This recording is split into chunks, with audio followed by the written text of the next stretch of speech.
what we might call the school of thought that's known as accelerationism.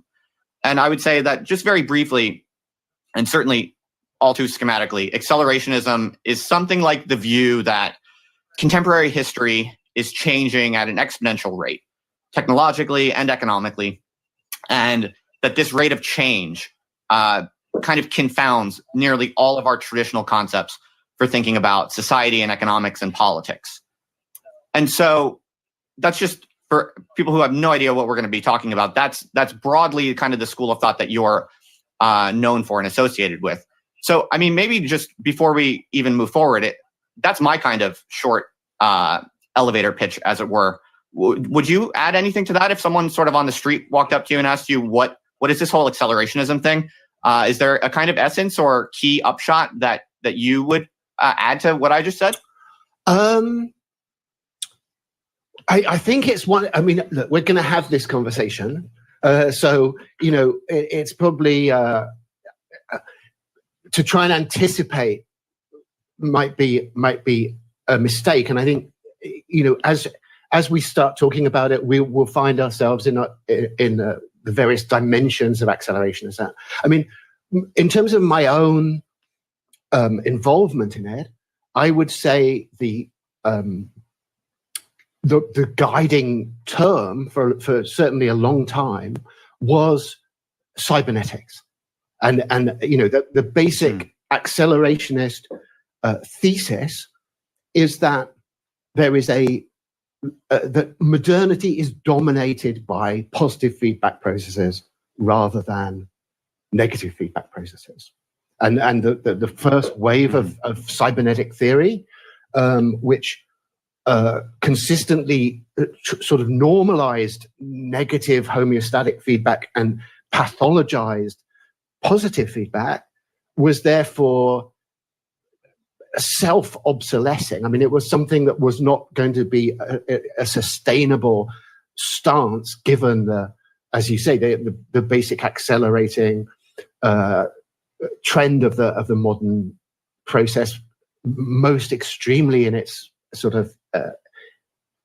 technological and economic dimensions. Mm-hmm. So that's the kind of, I guess, the off-the-shelf conceptual vocabulary that I think, at least initially, it comes in with it. But it's itself extremely dynamic, and we've seen, an astounding range of different systems of reference get sucked into this accelerationist conversation, perhaps you could call it. I don't know right. The best way to describe that culture even. I've always been extremely curious about your sort of the relationship between your earlier work and your current thinking on these matters. And so a lot of your early work from the 1990s, it tends to embrace a fairly radical and even kind of emancipatory political tone, I think it's fair to say. It's very kind of insurrectionary anarchist, I would say. There's a lot of kind of feminist connotations. It's very cyberpunk, obviously. And so it's all about theorizing. A lot of it is about theorizing rebellion in the new digital context. Things like hacking the macropod and, exploiting glitches in what you call the human security system. These sorts of notions. You talk about K-war, which I kind of interpret to be a kind of like revolutionary guerrilla warfare, but on the level of the social codes in some sense. And, back from that period, you're even interested in more fantastic ideas such as stuff like neo-Lemurian time war, in which, one gets the sense that your position then seems to be that, or at least you seem to have thought that these sorts of accelerationist insights might allow rebellious individuals and groups to fundamentally alter or hack the nature of social reality in ways that the status quo institutions are not able to defend against. And so it's this very heady, emancipatory kind of tone to all of it. And so a lot of people who are interested in your work and in your ideas got into you through these early texts. And I think we know it's very clear that since then, your thinking has evolved drastically. But what's unclear, I think, is how and why exactly your perspective has changed, or just, how to understand the trajectory between those early kind of heady, typically emancipatory kind of connotations in your thinking, in your kind of accelerationist view of the world, and your current viewpoints. And so before even going into your current views and picking your brain about how you see these things today, I'm just curious if you could kind of mentally go back to the 1990s when you're theorizing all these kind of radical ideas at the beginning. What would you say, like, what was the first kind of crack in that tendency for you? Like, what gave exactly? Was there a particular realization or insight or problem or anomaly in kind of your viewpoints in the 90s that kind of cracked and made you kind of see that all of these radical emancipatory ideas are not going to work? Or how would you explain that? These things come in waves. I mean, wave motion is crucial to this. There was an extremely exciting wave that was ridden by the CCIU in the early to mid 1990s. You know, the internet was basically arrived in those years. There were all kinds of things going on culturally and technologically and economically that were extremely exciting. And, you know, that carried this accelerationist current and made it extremely immediately plausible and convincing to people. Outrageous, perhaps, but definitely convincing. But it was followed, and I wouldn't want to put specific dates on this, really, but I think there was an epoch of deep disillusionment, like the you know, I'd call it the Facebook era. And obviously, for anyone who's kind of coming in any way out of Deleuze and Guattari, for something called Facebook to be the dominant sort of representative of cyberspace is just almost, you know, comically horrible thing to happen. You know, and I just really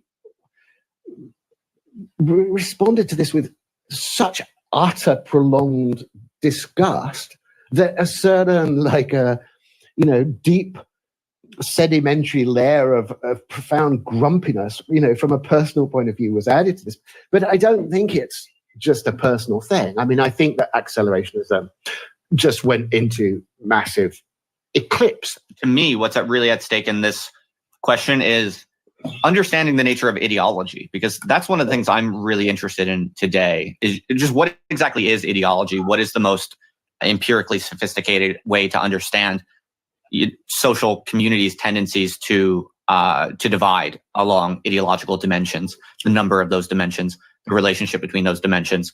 I find it very fascinating and important because I think it's that those are the tracks along which so much of contemporary kind of mass insanity and confusion go down. So it almost seems to me like listening to you describe your own trajectory, it almost sounds like you're endorsing kind of like a horseshoe theory of ideology, right? This idea that you know, the radical left at a certain margin almost has to become right wing to some degree. That seems to be kind of baked into what you're saying about Deleuze and Guattari's perspective on acceleration. That, you know, if the real way to rebel against capitalism is in some sense to be so capitalist that capitalism can't handle it to some degree.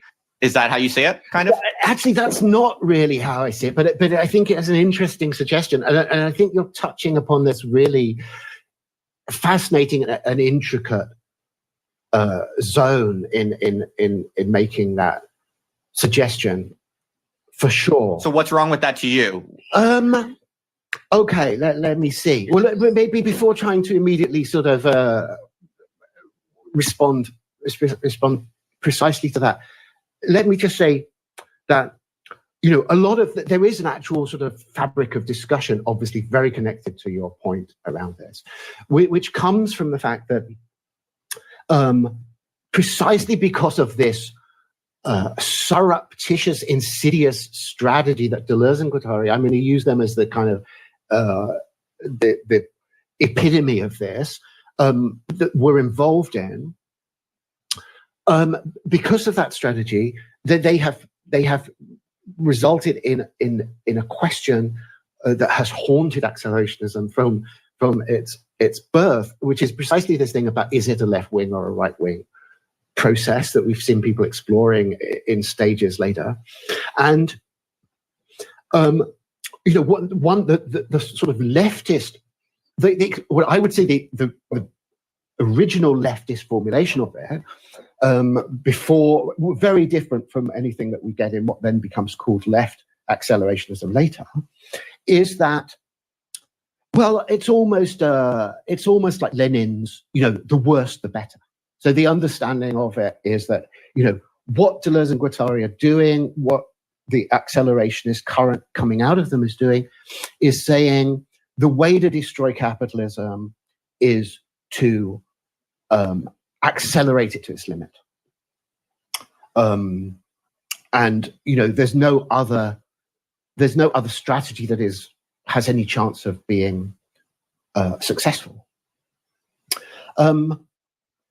Now, is that?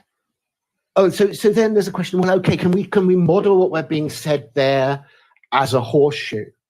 That there is a certain kind of possible meeting point of kind of hyper rightists in the terms of kind of proponents of capitalism, and hyper leftists as defined as kind of ferocious antagonists of capitalism. I mean, yes, I will grant, in that construction that's not implausible. That's not implausible. And I think we do see these interesting crossovers. Like, obviously, one figure that I think is sort of on the edge of this, and of great interest to lots of people working in sort of accelerationism related areas, is this guy who goes by the nick of Dᴇʟᴜᴜᴜᴜ, or if I'm pronouncing that right, Jehu, I don't know. He's he's as fundamentalist Marxist as anyone I've ever come across. I mean, absolutely fundamentalist, anti-capitalist, proletarian revolution, economistic Marxist. And yet, there's a huge zone of resonance between his analysis and kind of accelerationist currents that would be seen as being sort of absolutely sort of offensively and unambiguously rightist in orientation. So I'm saying all of this to say that there's something, look, serious behind what you're saying. It's not like there's nothing there. But I think there's this, I have to put this, my fourth point on the table, which will bounce back onto this question, which is the fact that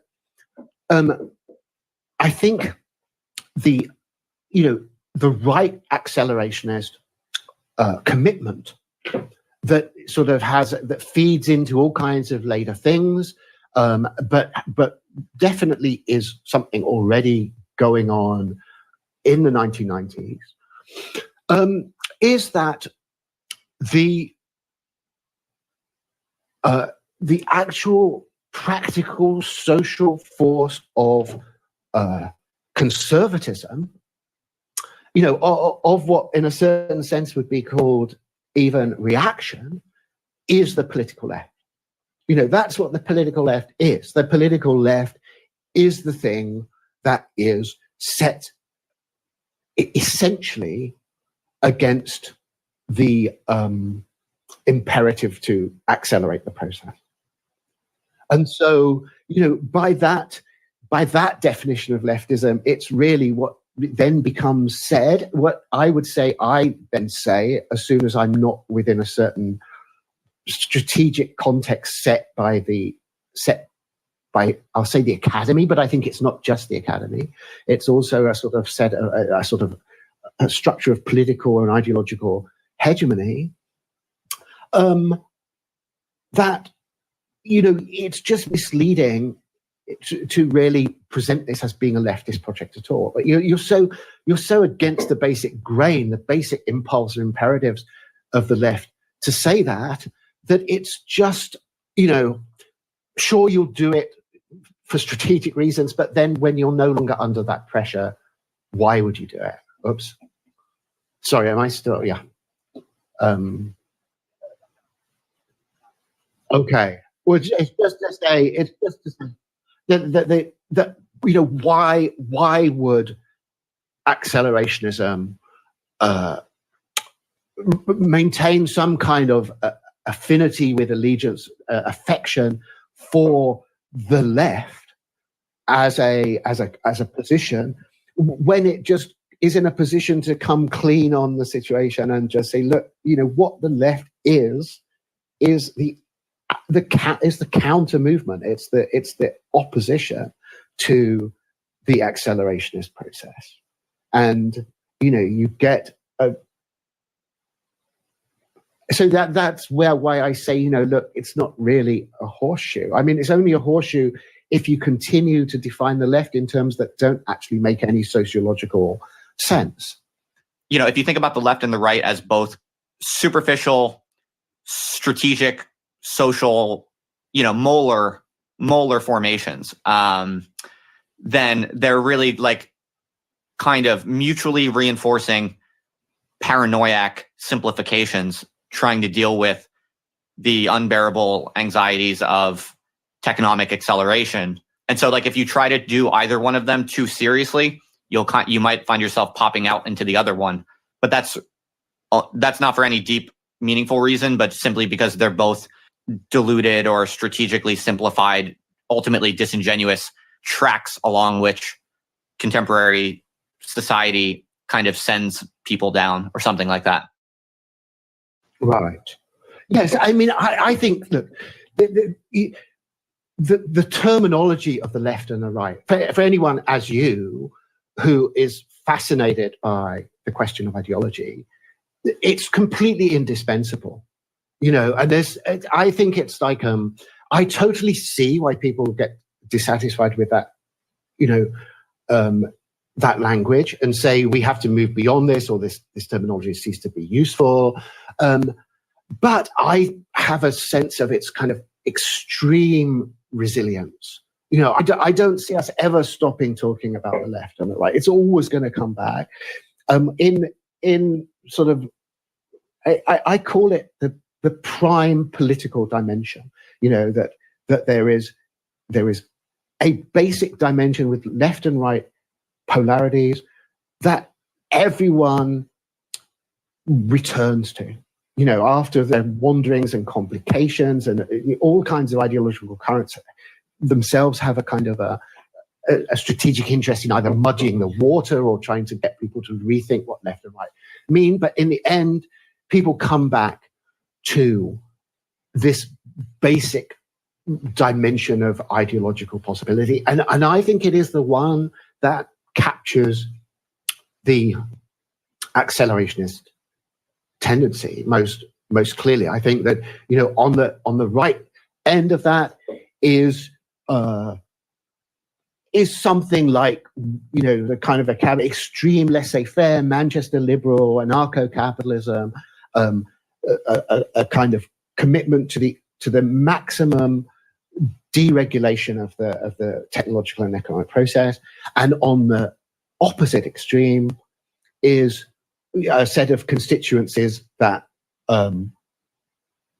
seek in various ways to, polemically, I would say just like words like impede and obstruct and constrain and whatever. But I realize that's just my rightism being put on display. And there's other ways of saying that, to regulate it or control it or to humanize it, or, I won't try and, do a sufficiently sophisticated ideological Turing test on myself to try and get that right. I'll let other people say how they wanted to say that. But I don't think there's any real,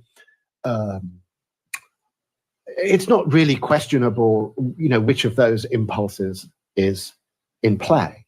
And I think that it's on that dimension that so-called left accelerationism, is left. It's leftist because it is basically in a position of deep skepticism about the capitalist process.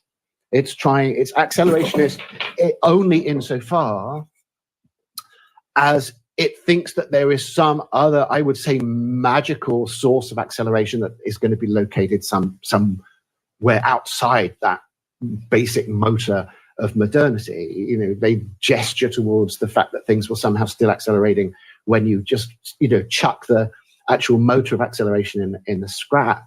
And I think that is the left. I think, left accelerationism is left in a way that is robust, that everyone will recognize. They definitely are, in fact, genuine leftists.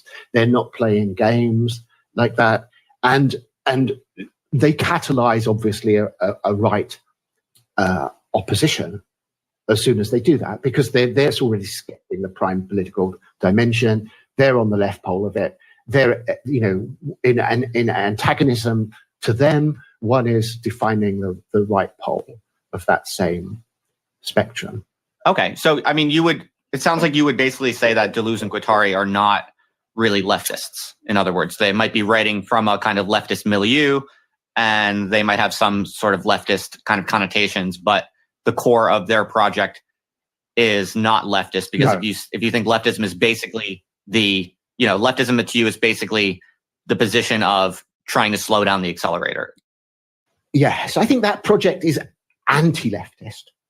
I think it's anti-leftist, but smuggled in this insidious thing of subverting the Marxist tradition from inside. And I think the Marxist tradition is easy to subvert from inside, because the Marxist tradition is based upon an analysis of capitalism that has many very valuable aspects to it. And as soon as you are doing that, then you are describing the motor of acceleration. And, once you then make the further move that Deleuze and Guattari do, and Marx obviously at times does too, of actually embracing the kind of propulsion that motor is generating, then you're there. I mean, you've already crossed the line. Okay. I think that clarifies things substantially. I think that's interesting. Because you also said that you think that there are kind of cyclical tendencies in ideological manifestations. You seem to be kind of referring to the possibility that in some times and places, to pursue a radically critical philosophy will tend to you'll tend to find yourself on the left, but at other times and places that might be more of a right wing manifestation. Is that what you meant? Yes. Nothing so articulate, but I think the question is extremely interesting. Yeah. I mean, I'm not going to put a sort of dogmatic response to that down. Sure. At the moment, but I think the conversation could go down a huge, extremely interesting track, guided entirely by that question that you've just raised, really, which would be, does the history of critique, pass through these strange processes of ideological oscillation? And I think there definitely does seem to be some indication of that. I think that there's a lot of work that has to be done to really bring out the pattern really rigorously and clearly. But I'm absolutely convinced that that Marxism, in its core of maximum sort of theoretical potency, is definitely a working of critique in its strict Kantian technical philosophical sense, and obviously at a certain point that seemed to have obvious anti-capitalist implications, and I think that in Deleuze and Guattari's work that does flip, but it's also complicated because in a certain sense Deleuze and Guattari are only excavating something that is already happening in Marx. I mean, they're not really distancing themselves in any way from what Marx is doing, or even from his configuration of critique. They're simply elevating it to an unprecedented point of lucidity. So, maybe what you're saying is that there is a kind of a subterranean rightist implication, even in what seems to be at a certain point in history, its absolute antithesis. Well, how about this? What if we step out of the ideological question, and let me ask you a sort of question embedded in some of this, but without the ideological fetters. Specifically, I want to go back a little bit to all of these notions and ideas that you spent a lot of time theorizing, which I mentioned before in the 90s. Just aside from the ideological confusions, what I'm curious is, there's a lot of pretty concrete mechanisms or tactics, if you will, that you theorize in those early writings, ways that people can basically re-engineer social reality. I referred to some of them before. I won't go over them again, but what I want to ask you is just empirically, like, has your empirical model of society changed in such a way that those kind of tactical ideas of re-engineering social reality that you developed in the 90s, do you believe that they no longer work, or you were wrong to think that they worked? Or is it just that those tactical abilities that humans have and to kind of alter social reality, you think maybe you would maintain that those ideas still empirically describe real possibilities in kind of available to people, but that perhaps they're just not being pursued for idiosyncratic reasons? Or so I'm curious, like, how you see that. Okay. I think there's two dimensions. There's two dimensions to this question. Both are very interesting. So on one level, there's a question of tactical. Let's say, I'll just repeat your language. Various types of tactical potential. But let me just, I want to just abstract them from any attribution of a subject, because that's what we're going to then get onto on the flip side of this, which complicates things. Now, and if we can do that, if we can just of a subject, I think, because on one side we're talking about the question of humanism, in its wider sense. Who is it who's doing this stuff, or whatever? I mean, and in the way you formulated the question, it's very much right. like individuals or groups, conceived as agents in a kind of relatively conventional way, are using or exploiting these certain sort of tactical opportunities, which therefore serve them as tools. You've got a clear kind of teleological structure there. Coming along with that, therefore, you have some kind of notion of political guidance at the level of these kind of agents, whether individual or collective, that is in some position of mastery over their tools or equipment or resources. So to divide it down by this, the second aspect is obviously, I think, much more complicated. The first aspect, I think, I'd straightforwardly say, that there's absolutely no need to withdraw from this. Oh, damn it, what's going on? Sorry. Sorry, I thought I had a technical hitch there. That this is partly back to this whole Facebook slump is the negative of this, but I think we've come out of that into an absolutely incandescent, new phase of technological and economic possibility, driven by what's this fundamental dynamic vector of the internet.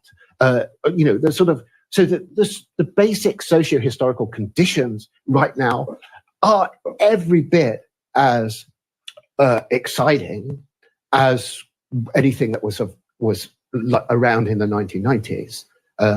Totally. And I would obviously say, these blockchain technologies, I mean, they were envisaged in some sort of extremely abstract philosophical sense, I'd say, in the 1990s.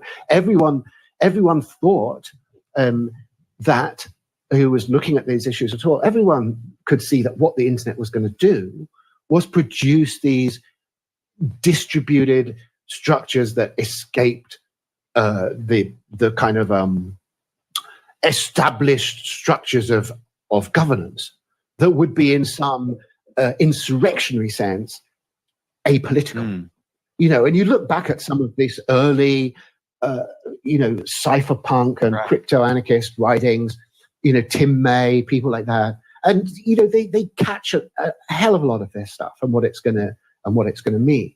And I think people were seeing that in the late 1990s, and then they lost it, and the internet just looked like this extremely sad opportunity for kind of this narcissistic implosion back into the most pathetic forms of subjectivity. And then we've had an absolutely incredible resurgence of massively exciting processes in the last few years, the last decade, maybe you would say. I don't know how you would date it exactly. So that's all easily said, and I would. I haven't at all become skeptical about those kind of processes. But where I've always been skeptical is with the structures of agency that are supposedly employing these things. The big. I'm sorry if I'm relapsing back into kind of ideological terminology you're hoping to escape on there. But my sense of just absolute that's okay. distancing from the left is that I think it has a massive myth, massive humanist myth about the fact that there are these human agents. They can be trusted in the final analysis to have sound political orientation. We should listen to them. We should trust their political judgments and instincts, and that all of this technological and economic resources properly belong in a state of teleological subordination beneath their political projects. And so you have this whole thing about praxis is on top, and capitalism, to summarize it, the kind of technological and economic materials are subordinated in principle, even before you have your revolutionary suppression of capitalism. You have a theoretical suppression because you're thinking of it as just a toolkit to be put in the hands of various kinds of human agents to pursue their projects. And as you've already said, that's not, for me, a new problem. I mean, all of this, the human, that's the human security system. I don't trust the human security system. It's not my friend. I'm not trying to empower it. I'm not sort of cheering it on. I don't want it to kind of, improve its position of mastery in any way. I don't see capitalism as its toy or tool.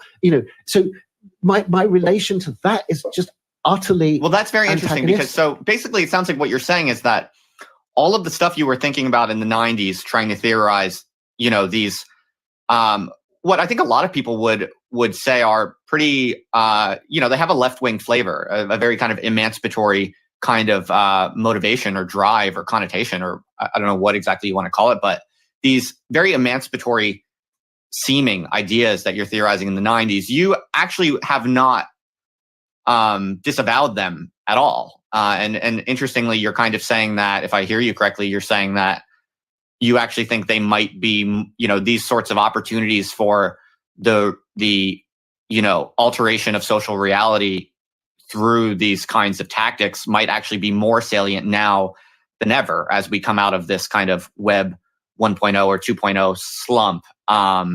So that's very interesting. But sorry, Justin, if I can just interrupt you for 1 minute, because again, this is a two-sided thing. Because yes, I'll nod along to everything you're just saying there. But the language of emancipation is fine with me. But what is being emancipated? Right. I mean, so already in the 1990s, my interest is in the emancipation of the means of production. I am not. Right. I have zero commitment to emancipation in any way defined by our kind of dominant political discourses. I'm not interested in emancipating human groups, emancipating the human species to reach its species being, to emancipate human individuals. None of that to me is of the slightest interest. So, in using this word of emancipation, as I say, I will totally nod along to it. If what is meant by that is, I would now say, capital autonomization. That's I don't think something that isn't already there in the 1990s, but it's something that I think is, I'm no longer interested in playing with weird academic games about this and pretending, that this is the same thing as what the left really means when they're talking about emancipation. I don't think it is. I think what the left means by emancipation is freedom from capital autonomization. Right. I see. Yes, I definitely see the conceptual landmines here. The way that certain words here seem to kind of have certain ideological affiliations that you're very keen to, be on guard against. So I think I understand you clearly. I guess where I'm coming from, though, and I think this is a really important point, is that people who read, your work and read accelerationism and are aware of this sort of school of thought, there is a very popular kind of interpretation in which it's seen as, accelerationism is that school of thought that says basically you should just accept the reality of capitalism. And not only should you just accept, the reality of capitalism, but you should more or less accept and even kind of push forward its increasingly kind of brutal tendencies. And so that's obviously for a lot of people, that's a non-starter. So the reason that I'm interested in the questions I'm asking right now is because I think that common way of seeing accelerationism is really, really misguided. Because on the one level, there's everything you're saying about how, yes, accelerationism does mean the foreclosure of human agency and the subject and the increasing autonomization of capital and a lot of these things that in the popular imagination are associated with kind of oppressive dynamics. But what I remain very interested in trying to understand and also trying to kind of explain and model is that what a lot of people see as this kind of oppressive, pessimistic horror show, and in some sense, you kind of play that up a little bit when you talk about things like horrorism. That's sort of a separate sideline. But what I'm interested in is actually there is a different way of reading the same empirical phenomena. Yes, it's desubjectifying. Yes, it is capital autonomization, and yes, there will be really brutal consequences. But at the same time, if what you're really interested in is, if you see the world through categories such as freedom and, liberation and emancipation and kind of escape from oppression, if that is how you see the world, well, actually, the accelerationist perspective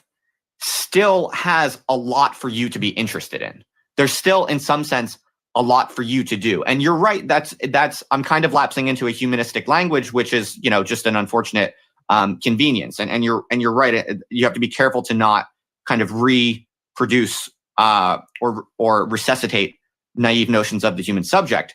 But correctly understood, these processes of what we might call K-war or Lemurian time war or hacking the human security system, all of these sorts of tactics that you very richly kind of help people to see their way into in your early texts, those are still there. And those are things that human beings who feel oppressed today can do. And maybe it's not the naive human subject that's going to be doing it.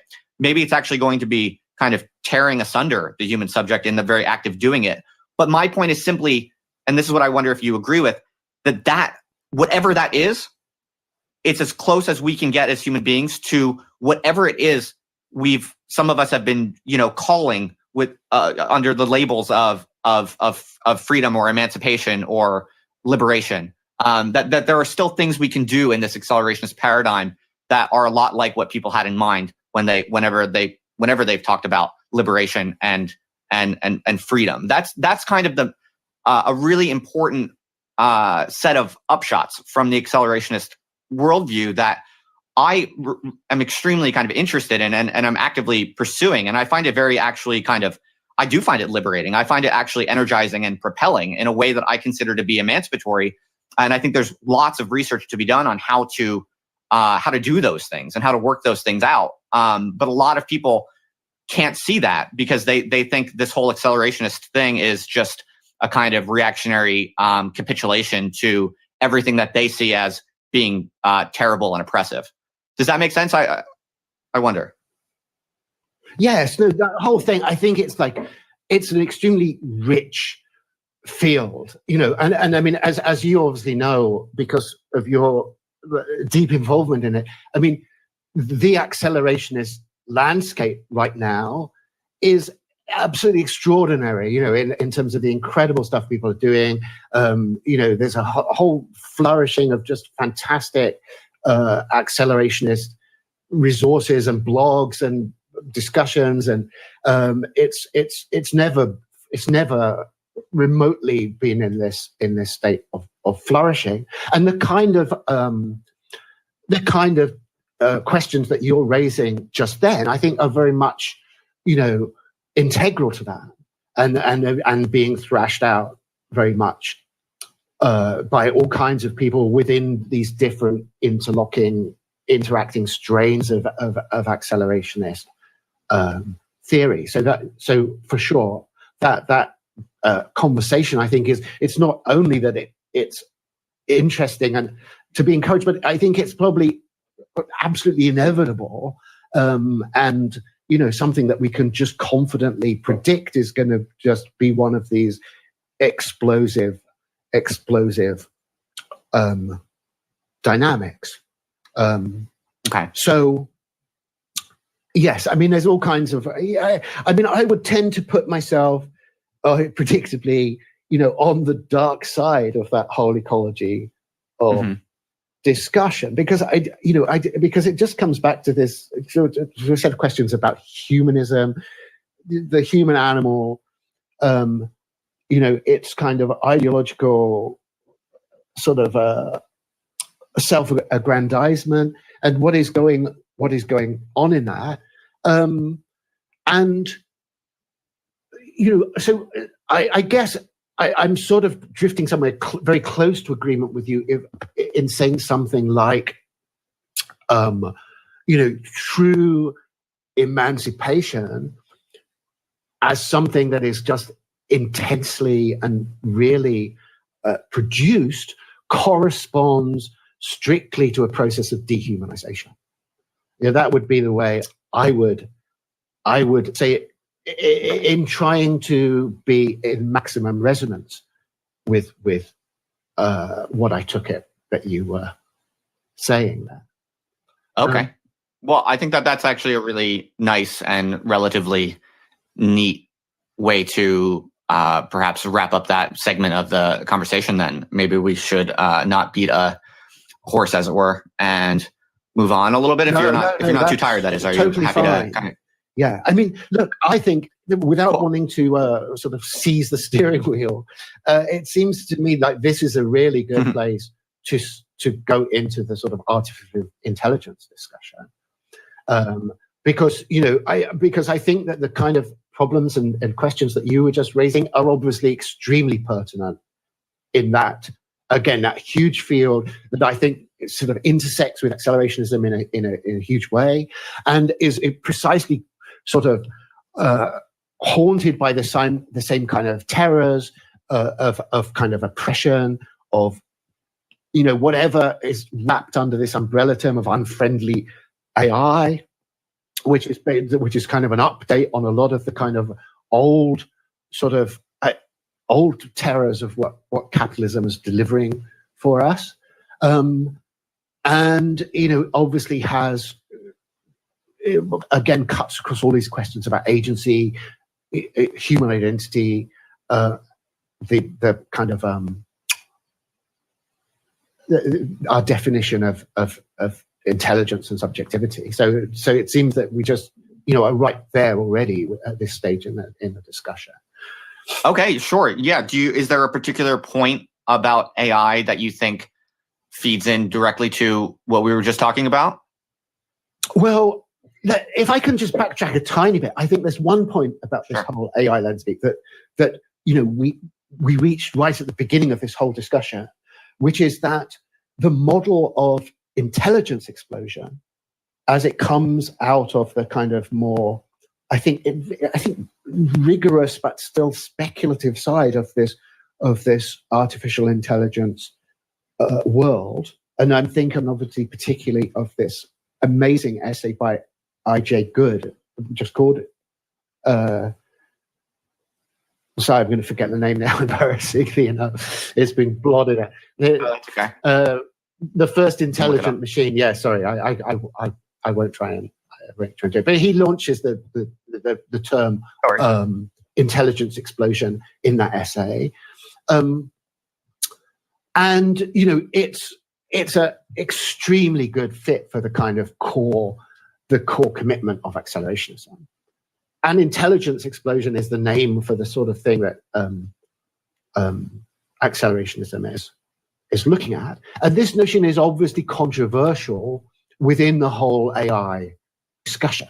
I don't think anyone would doubt its importance, but there are definitely people who have questioned it and questioned its plausibility. So there's a certain way in which I think accelerationism finds itself committed automatically on one side of those internal debates around intelligence explosion in the AI camp. So there's a popular kind of image, I would say, of the intelligence explosion.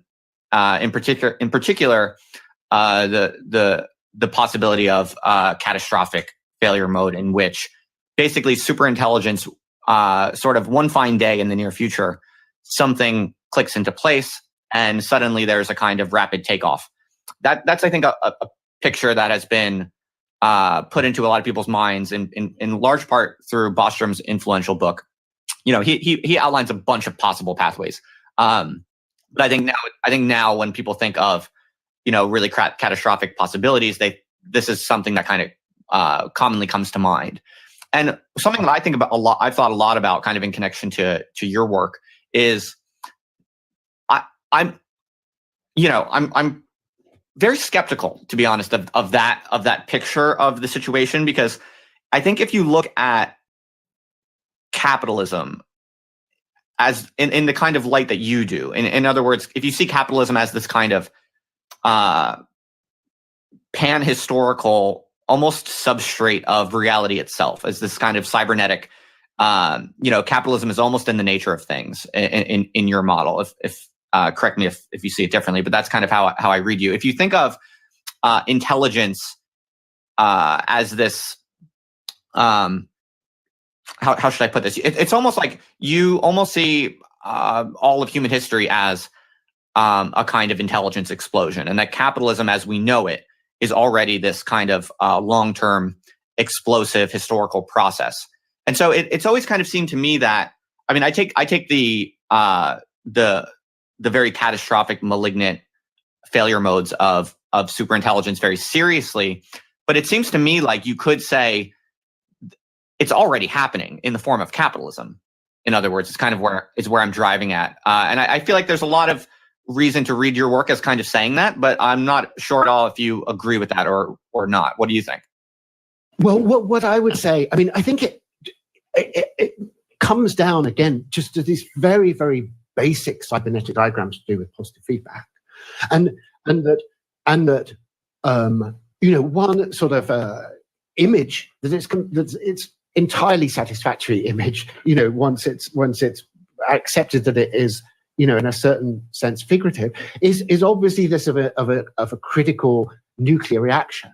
So you have a pile of radioactive rods, that are damped down by kind of graphite containment rods, and you start pulling out those graphite rods, And at a certain point, it goes critical and you get an explosion, which is obviously, it's just absolutely, it's not a metaphor that it's a positive feedback process. It just is a positive feedback process that passes through some threshold and goes critical. And so I would say, that's the sense where capitalism has always been there. It's always been there as a pile with the potential to go critical. But it didn't go critical until the Renaissance, until the dawn of modernity, when, for reasons that are interesting, enough graphite rods get pulled out and the thing becomes this self-sustaining explosive process. So in certain sense, a lot of the actual fabric, the social historical fabric, is actually a containment system. And I think that containment system had a failure mode in the Renaissance. I think that if we're flipping, just a slight dip back into the kind of hyper ideological space for a minute, is that what the extreme kind of what I call paleo reactionaries get right is that they totally see that. They obviously, I share nothing of their kind of mournful sort of affection for the medieval period, but I think they're totally right to say that there was a catastrophic failure that unleashed this explosive process, and that is what modernity is. From the perspective of the ancien regime, what any social system is for is to stop this nuclear pile going off. You look at sort of Chinese civilization and you say, well, what is it really doing? What's it for? It's, from a certain perspective, it's a capitalism containment structure that obviously worked better in this traditionalist sense than the European one did. The European one was too fractured. It was too subject to a whole bunch of wild, uncontrollable influences. Sort of unprecedented, a set of unprecedented feedback structures kicked off that no one was in a position to master in Europe. And so, we get capitalism and modernity in Europe, and capitalism and modernity is brought to China by Western gunboats. It's not like they're bringing a gift. What they're bringing is they're coming over to pull the goddamn graphite containment rods out, from outside. I mean, that's what that process of Chinese modernization is. It's a process of the indigenous Chinese process of containment being dismantled from outside, until it then obviously, in a way no less spectacular than the one we've seen in the West, then goes into this self-sustaining modernist eruption, basically in the early 1980s. Okay, so that's really interesting, and I really like your vivid kind of metaphor of the radioactive rods and the containment system. I think that really helps someone picture what's at stake. So is this all to say that, do you think all of the people today who are talking about AI alignment and basically the people that are trying to ensure that if and when there's a superintelligence takeoff, that it won't be catastrophic, do you view those efforts as doomed? Yes. I mean, look, catastrophic, obviously, again, is a word that's going to wander all over the place, isn't it? And I'm a massive critic of the most popular catastrophist models, epitomized by, I think, honestly, this pitifully idiotic paperclipper model that, was popularized by Yudkowsky, that Bostrom still is attached to, that, is very, very widespread in the literature, and I think, for reasons maybe we can go into at some point, it is just fundamentally mistaken. So that notion of catastrophe as basically something very stupid happens as a result of an intelligence explosion, I find deeply implausible. But catastrophic in a technical sense, as it's used in catastrophe theory, as a point of there being some trigger point where you enter into a self-feeding, positive dynamic, I think is absolutely right. And as I say, the reason that I sort of came back to the history of capitalism is that, as you say, this is all about the history of capitalism, but that doesn't mean that we're not talking about catastrophic failure modes. On the contrary, it's precisely why we're talking about catastrophic failure modes, because we've seen in the case of modernity that is what happens. That's what, again, to get back to another language, that's what liberation looks like. What liberation looks like is pulling out enough of the containment structure that this new self-feeding dynamic process erupts. And so again, I think that the kind of, I think that there's these kind of reactionary voices that say, when liberals talk about liberalism, they're really talking about some kind of disaster. I don't think that's a trivial or stupid thing to say. I think, there's obviously room for very different sets of evaluative responses around that. But I think there's a thought there that's actually profoundly realistic, and I definitely think is more realistic than the kind of facile liberalism that just says, everything just gets better and better and better. I mean, I think that perspective from which things are getting better is just deeply artificial and constructed. It doesn't correspond to any real agents. The real agents are the significant agents are the guys who are running the containment structure, and for them, a civilizational disaster. And I think the Whig spin on that is kind of deeply disingenuous.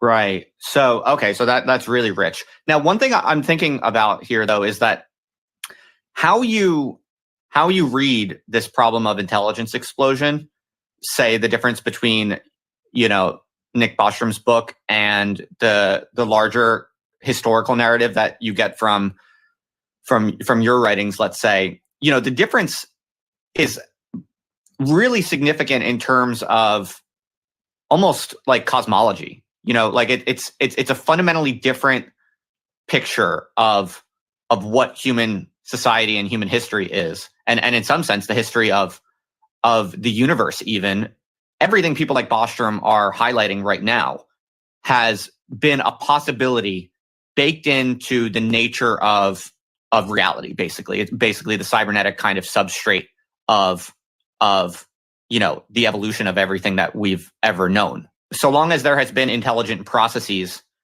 there has been the specter of positive feedback of intelligent processes that take off and leave behind all carbon-based dead weights. All of this stuff gets strangely close to traditional religious worldviews. Have you ever noticed that, or have you ever thought about that? Oh, I think that the fact that people now are seeing more and more of what is happening in terms of religious lineages is a hugely important and extremely in its core realistic development. So yes, absolutely. I think this has been a huge thing I've seen really in the last decade, this massive explosion of saying, hey, look at this, isn't it just actually intelligible within a particular religious lineage? The very frontiers of science, the very frontiers of philosophy, even the very frontiers of the radical, critical, kind of anti-institutional sorts of projects and kind of traditional religious worldviews, they're all kind of converging, it seems, in a kind of shared underlying model of reality, you could almost say, because we are rapidly, and more rapidly than ever, approaching a limit And we don't know what's behind that wall, but whatever it is that's behind that wall was something there from the beginning. In some sense, it's, you talk a lot about how on some level, you can't really justify talking about the past causing the future. And that on some level of abstraction, you can just as well say that the future causes the past. If you take those ideas seriously, and I think all of this stuff about intelligence is making us take them increasingly serious. You have people like Bostrom who takes very seriously, and lots of other people also who take very seriously the simulation argument, the very possibility that perhaps everything we know, in some sense, I interpret that as having some sort of creator in some sense. In other words, there are all of these very, very strange loops in which, the most hardcore rationalist line of thought seems to converge with, basically very traditional models of the world that, in some sense, I think early pre-modern human beings always had a sense that, our ability to intelligently exploit the environment was going to end really badly. From the time anomaly, the relation of science and religion, this final, your end note there about things ending really badly. You see, I think this is in a way to regress a little bit in our discussion. But I think one of the things that is coming into crisis is our sense of the relationship between humanity and intelligence. And I think there's a certain way that became that couple became very thoroughly soldered together, even in places where it seemed unlikely. So for instance, for certainly popular modes of theology, the notion of a supreme cosmic intelligence as a deity comes accompanied with this massive anthropomization of what that being will be like. So it's in some sense recognizable. So, we're created in its image. There's all these resonances between God and man that sort of cements this notion that there's some profound relationship between the anthropomorphic and the intelligent. And I think that this structure has been being really badly pulled apart by modernity and has been coming to shreds. And people have obviously seen that happening long ago. And the discussions that we're having around artificial intelligence, I think, are deeply connected with that. I think, for instance, the notion of friendly AI, I'm not saying it's reducible to an anthropomorphic, a kind of new synthetic anthropomorphic model of intelligence, but it's not completely separate either. I think it's anthropomorphic pretty much to the same degree as theology is anthropomorphic. And a sophisticated theologian will say, oh, it's only, the vulgar, low-grade versions of our religious tradition that actually anthropomorphize superhuman intelligences. And the same way someone in the AI will say, oh, it's only a vulgarity, a vulgarization to think that we're anthropomorphizing this notion of a friendly AI. But in both cases, it's actually the predominant cultural phenomenon is the anthropomorphization. And there's a kind of fringe of sophistication that can, with some credibility, say it's not fallen into that culture. But, where humans find themselves, like there's this, I'm sure you're familiar with, I think, utterly brilliant little remark by Elon Musk, where he says, I won't actually get it exactly right, it would be unfortunate if the human species was to turn out to be the biological bootloader for artificial intelligence. Now, I think there's a huge amount going on in there. All our terrors are going on in there, all of this kind of notions of what a catastrophic failure in this domain is going to be like. But also what you see happening here is this rending of the kind of fusion of humanity and intelligence, where suddenly you begin to think, well, and a lot of people are explicitly now thinking this, well, hang on a minute, actually we're not abstract intelligence. Our intelligence is supposed to be instrumental in relation to our humanity. We are a specific biological species with a set of interests that are determined in terms of species preservation, not in terms of intelligence optimization. And maybe intelligence optimization collides in an extremely vicious way with our biological species interests in terms of human self-preservation, whether, as something recognizably human, whatever that means, or, at the extreme, like you say, even as a carbon-based life form, or as something whose basic mode of reproduction passes through the DNA molecule. I mean, all of these things are open to a whole variety of extreme scenarios. But it makes perfect sense now for someone to say, look, I am, what science is telling me is that I am a transmission device for a certain kind of a hereditary piece of DNA code.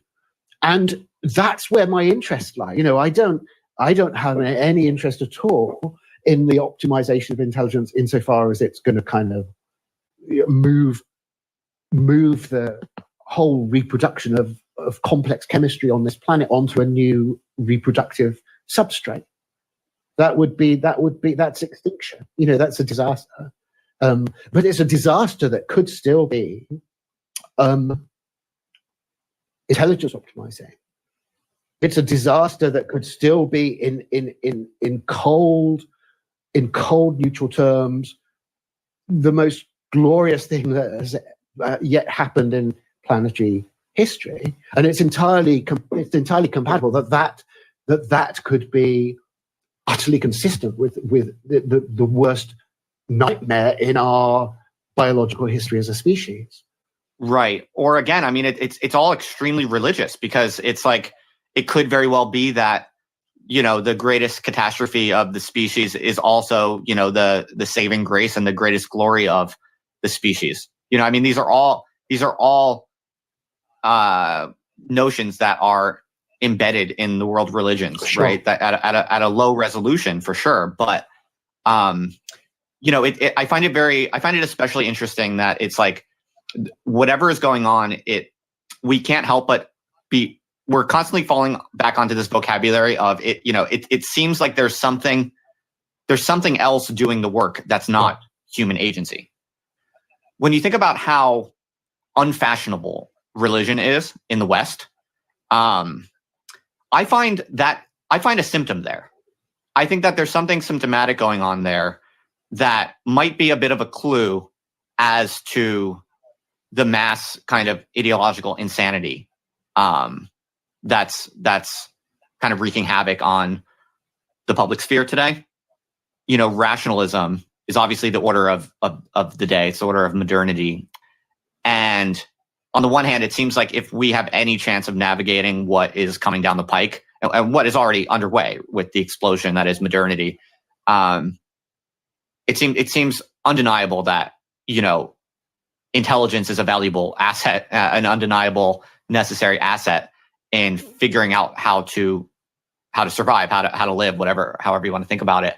And yet, it also seems to be that this kind of headlong collapse into unbridled rationalism is also the cause of so much of our, so much of what horrifies us. When you take these things together, the fact that religious or traditional worldviews are being very strangely vindicated by the frontiers of science and critical philosophy. But you also take note that people are kind of rabidly, afraid of taking religion seriously. I think that is kind of a symptomatic knot, if you will, of what is kind of driving people so insane. Yes, I mean, I would just say I think this is it's at a kind of slight diagonal to what you're saying. It's definitely not just a translation of it, because I agree also with something that I think that you're saying that there is an archaic. Well, partly we're back on, I think, these strange loops, and there's one loop that definitely goes back to the most kind of the most archaic forms of religiosity are found at the end. They're not. Time is not simply taking us away from those things at all. So I agree with that. But I think that, but the diagonal to that is also a set of revisions to a lot of public conversations, or niche public conversations, that have come, certainly as far as I'm concerned, and I think generally, actually, I don't think this is just from my perspective, from Mencius Moldbug's work, which is basically, if someone was going to say to me, well, what really, what is he mostly talking about? He's mostly talking about religion. And he's mostly talking about the fact that, secularism is cladistically religious. It's not that it's simply put religion behind it. It's a particular type of development within a religious tradition. So that you get other people now. I mean, I see so many people say this, that, it's become difficult to sort of attribute it to anyone in particular. But the claim that atheism, as it is generally understood in Western societies, is a particular variant of extreme Protestantism. It's not at all outside. It's not escaped our religious tradition. It's just the currently dominated phase of our religious tradition. And I think I'm seeing lots of people beginning to move into this mode of analysis. It's really like, I think what's collapsing is a certain kind of extremely smug notion of transcendent secular rationalism, as if it's really looking at the world's cultures from outside and above, in some position of perfect neutrality. Whereas instead, it's massively historically and culturally embedded, and it's looking out of its own very specific cladistic branch of cultural development at, other parts of the kind of planet's cultural shrubbery. And something. It's not that doesn't have roots. I mean, you could say that the whole crisis that was visited upon the West by the fact that by the introduction of a comparative religion, where for the first time people couldn't help but see their own religious tradition as something that was relativized by these other religious cultures that were being discovered around the world. It obviously had a very corrosive kind of cultural impact. But I think what's different about this is it really is about losing the sense of transcendence completely. There just simply are no perspectives that are not immanent to cultural history. And, once that's taken seriously, then I think the notion that people have put certain religious problems behind them just begins to look, as I said, just to repeat my my snarky description of it, very smug. And it's a kind of smugness that I think is becoming increasingly fragile. And to loop this right back to what you were saying, I think that fragility is making people very bad-tempered. I think that there's a wide sense in a lot of people that these very basic structures of sensibility are disintegrating. They're becoming unsustainable, and that makes people furious, often, and that they want to lash out at what they worry are the big challenges to it, or to things that they think are somehow exhibiting less fragility, or as a way of demonstrating the fact that they still have remained in the same place, or for all kinds of reasons. I think that when these basic belief structures enter into a crisis, it does produce this extreme sort of atmosphere of vituperation and resentment that I do agree we're seeing on a huge scale. Hey, everybody. This is where we took a break, and then we resumed a couple weeks later to finish the second half of this session, which is mostly about blockchain. Well, I think what I want to say is really that Bitcoin can be used safely as being the carrier of the blockchain. There's a couple of reasons for that.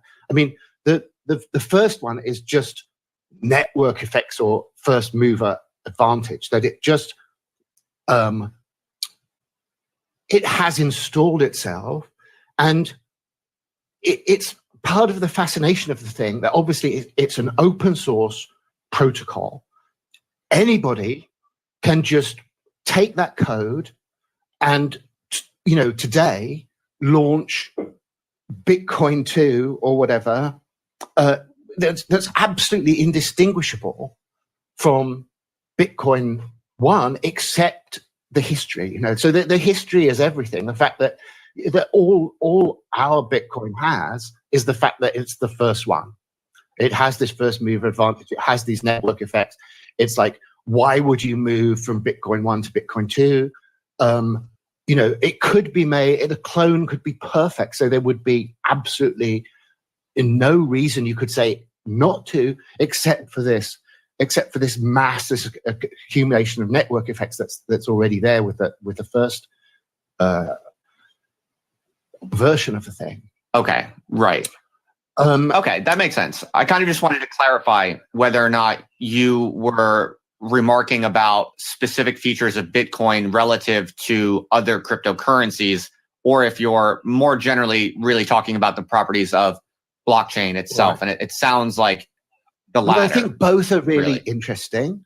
And if you get into the discussion, then you have to, or you would very quickly start talking about other instantiations of the blockchain and other altcoins and all of this stuff. Definitely, that I don't think can be just ignored or put aside. But as I say, that I would weight that in the sense that if people are doing that in order to somehow dismiss the predominance or preeminence of Bitcoin, I think that's a mistake. And I think okay. Insofar as there's a blockchain revolution, it's because Bitcoin is going to continue to feature very, very significantly in that. Okay, interesting. So maybe we could just dive in right away to the relationship between Bitcoin and philosophy, because I think that very idea will sort of confuse or surprise a lot of people. When people think about blockchain or Bitcoin, they think, okay, this is a very interesting and potentially very important financial, technological innovation, but how on earth could this have implications for philosophy? Right. So maybe you could just help us understand how you see the philosophical implications of Bitcoin. I mean, obviously, in some sense, that's what we'll be unpacking for the better part of this conversation. But just as a kind of first jump into that question, how did you first make that connection in seeing philosophical implications here? Well, I think there's two sides to this from my point of view that lock in the importance of the topic. One of them is I think already a sort of philosophically freighted issue, but to a sort of a second order, which is the fact that something like Bitcoin is baked into the modernist cake extremely deeply. I mean, that there's been the actual possibility of technically instantiating is a set of incredible achievements, technical achievements that have been made. But those achievements, that they would be made one way or another, has been extremely predictable. Because the whole tradition of spontaneous order, in the old sense, the liberal tradition of modernity, passing through, sort of notably passing through the Scottish Enlightenment and then passing through the Austrian school of economics, has had broad schemas for the kind of technical and economic developments that it considers to be, in a sense, kind of compelled by modern development, that really draw a profile of something very like Bitcoin. And so, I mean, if you look more recently, sort of into the kind of computer age and the internet age, you see a lot of sort of old texts about crypto anarchy, about the way that anonymous internet transactions are going to sort of impact on society, that obviously were formulated before anyone had actually worked out how to make a blockchain. But at the same time, when you get to the blockchain, you have this aha moment of saying, oh, this is what people were seeing. This is the actual realization of something that people were only seeing in much more abstracted terms before that. So that's in the broad framework of political economy and political philosophy. I think Bitcoin is something that you recognize when you see it as having already been in play in a much longer tradition. But I think then for the real sort of more crunchy philosophical side, the argument that I think I would strongly want to make is that there is a really powerful isomorphism between Bitcoin and critique in its Kantian sense. And I'll just try and run through that really quickly, and then we can pick over it like vultures later. But the main way this, I think, works is the sort of most abstract formulation of critique is something like objectivity should not be confused with an object.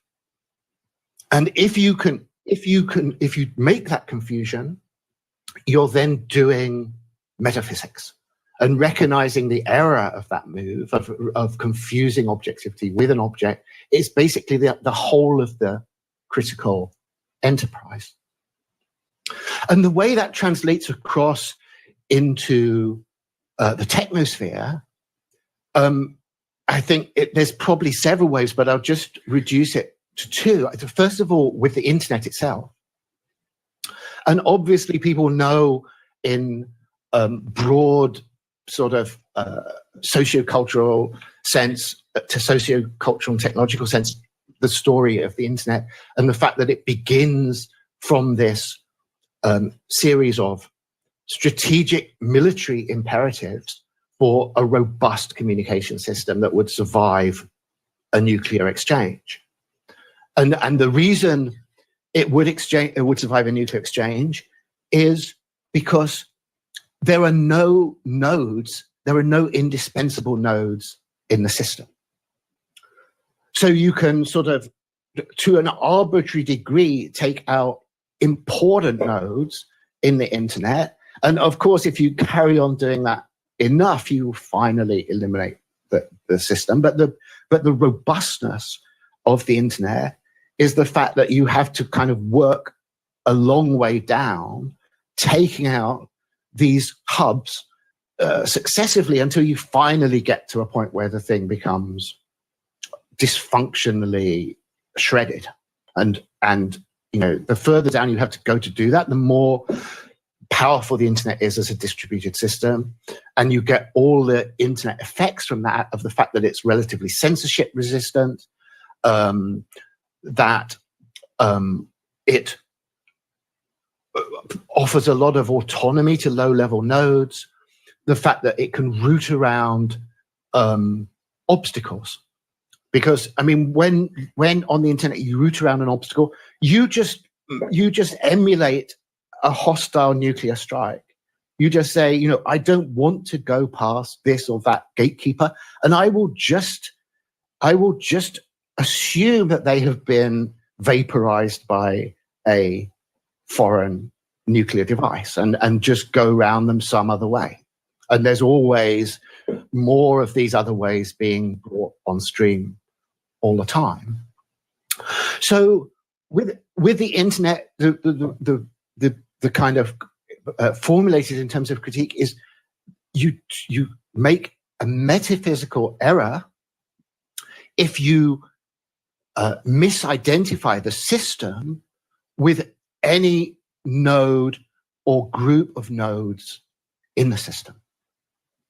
So that's the isomorphism between the kind of the relation between objectivity and the object, or the media system and the nodes in that system. So the internet is already a materialization, a technological instantiation of critique. And Bitcoin then builds on that and takes it to the next stage. And it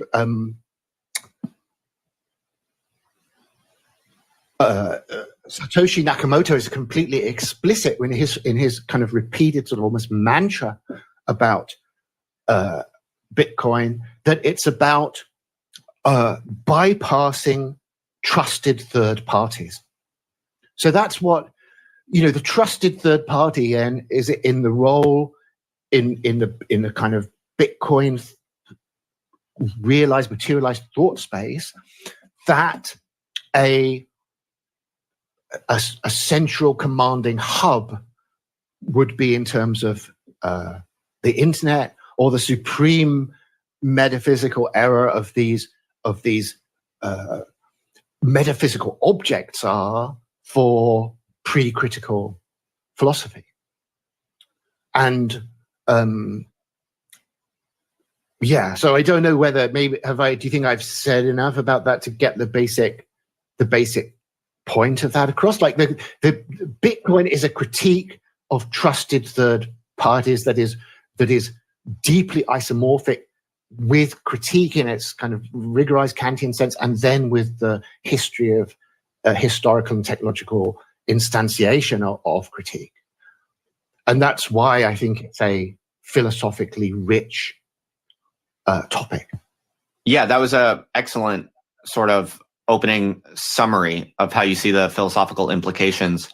Maybe we could try to unpack it a little bit, because I think there's a lot of stuff there that's really kind of fascinating, but won't at all be obvious to a lot of listeners.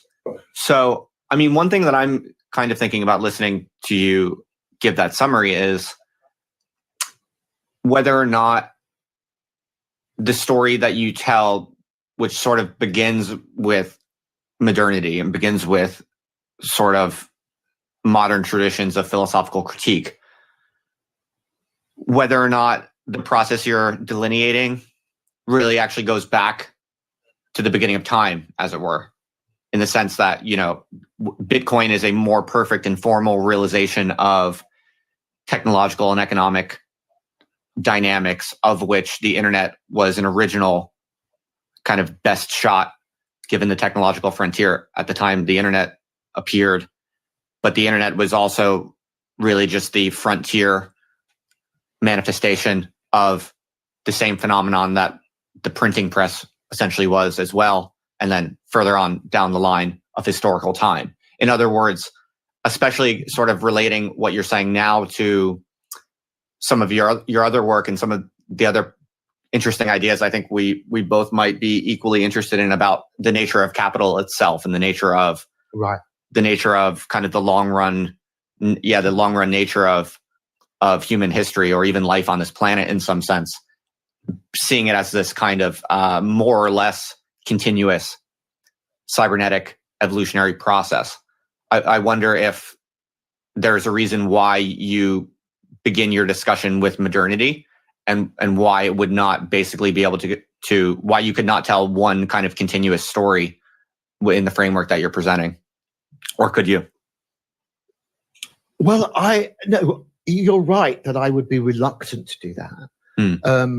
I definitely think that modernity is a singularity, that there's a huge historical discontinuity involved in it.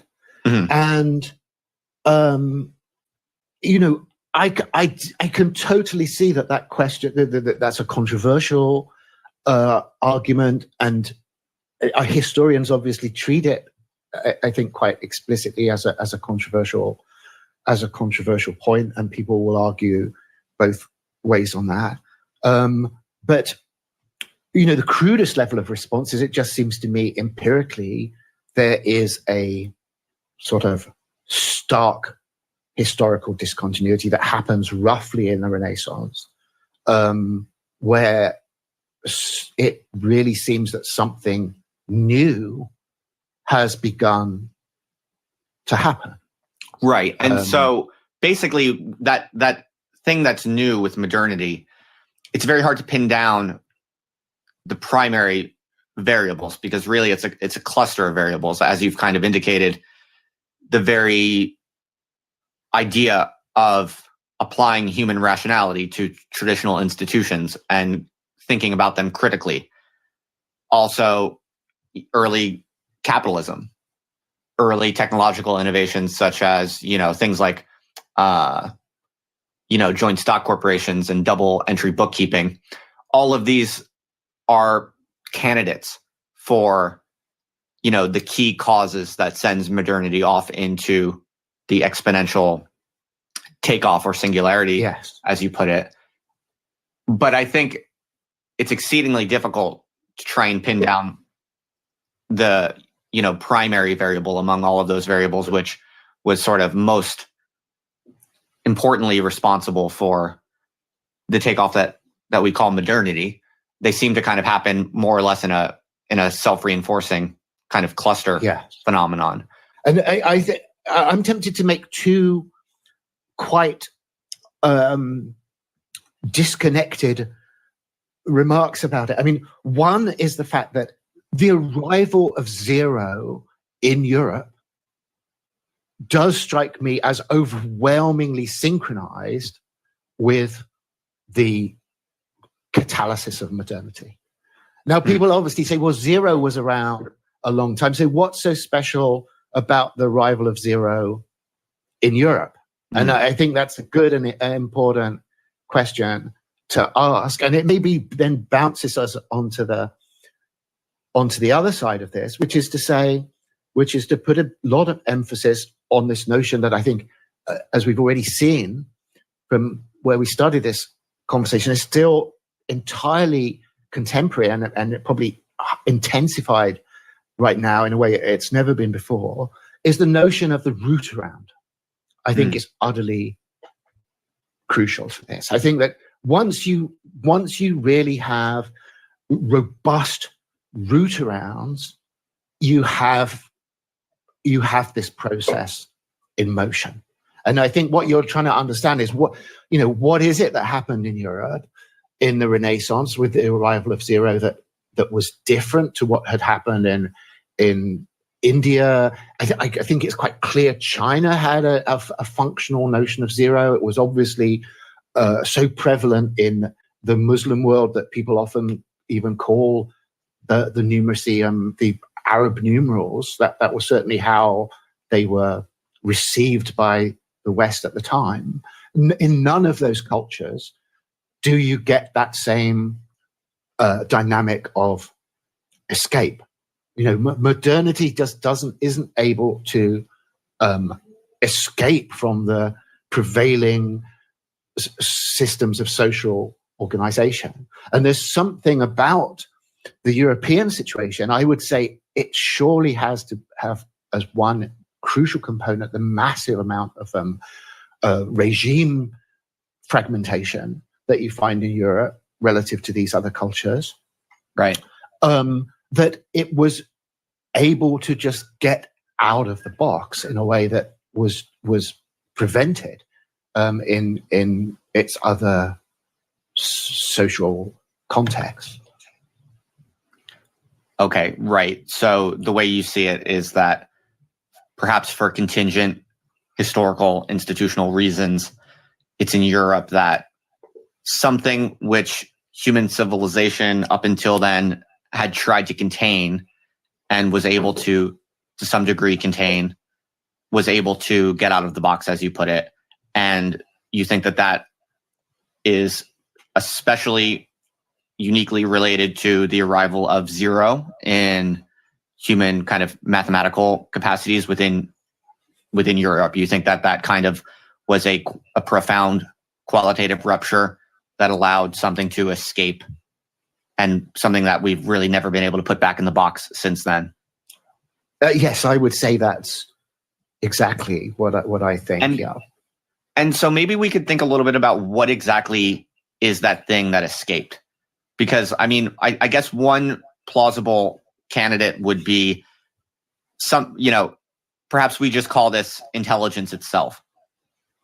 I don't know. The crucial notion, I think, is intelligence production. There's always been intelligence kicking around. But what I think is specifically modern is the fact that you're actually able to lock in a positive feedback circuit on intelligence production, and to have therefore an intelligent, a runaway intelligenic process. This is something that I think is uniquely modern, and that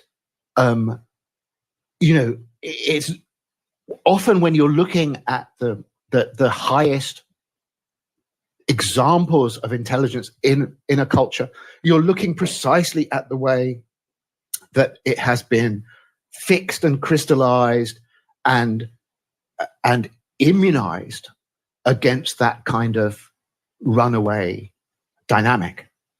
The kind of loops involving technological and economic processes that allow intelligence to sort of go into a self-amplifying circuit, I think are quite deliberately constrained, often by the fact that the figure of the intellectual is, in a highly coded way, separated from the kind of techno-social tinkering that could make those kind of circuits activate.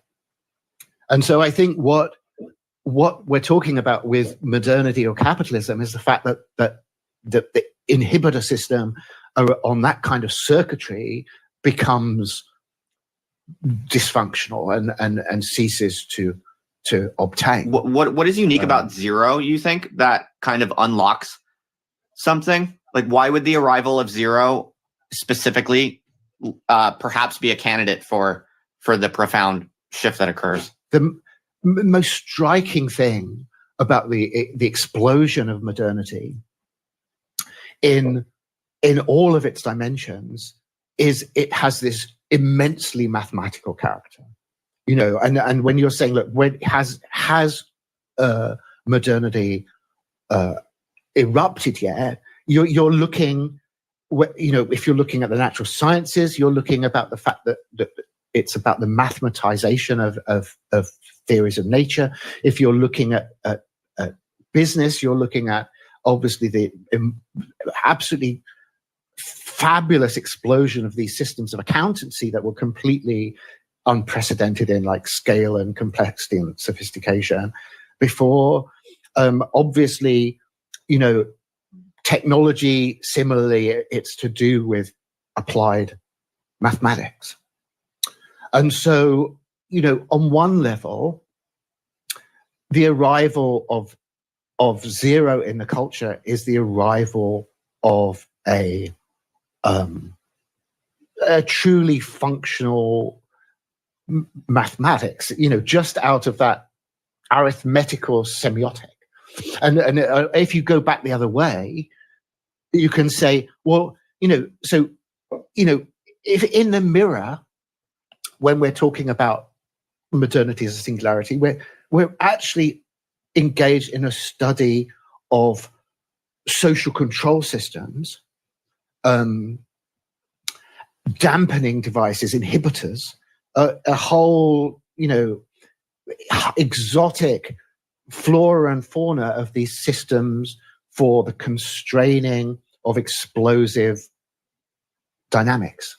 And it seems to me clearly in the Western case, what we can see retrospectively, one crucial inhibitor mechanism was the radically defective nature of the arithmetical semiotic that was then dominant in the West.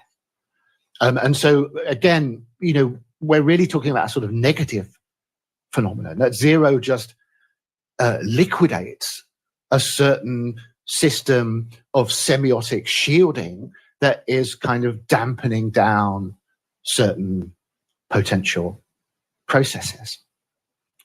The pre-modern worldview can be sort of thought about as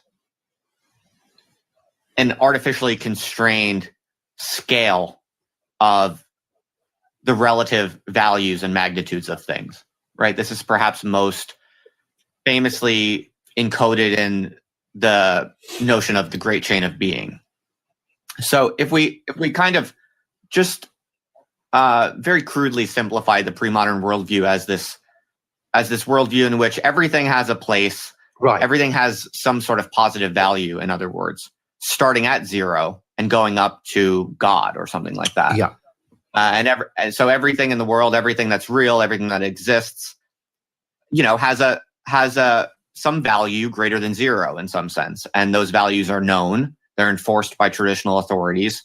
And, they even make a good deal of sense relative to human heuristics about what is valuable and attractive and what's not. And so that can actually work fairly well in a limited way for some time. But what's interesting about that is you can see it as a kind of suppression of zero in some sense, or it's like what it's not quite able to intuit is that in fact the number line goes from negative infinity to positive infinity, and there is a smack dab in the middle of that a unique quantitative value of zero that actually has no value whatsoever. And the reason why I think that this way of thinking about it might be relevant or just useful heuristically is because it seems to me that part of the catastrophe of modernity as it unfolds, especially for kind of human experience and our ability to process what's happening and to interact with each other in at all healthy and sustainable ways, there's this very peculiar symmetry or kind of really chaotically cycling nature to intelligence, where it really is kind of the basis of all good and the basis of much that people call evil.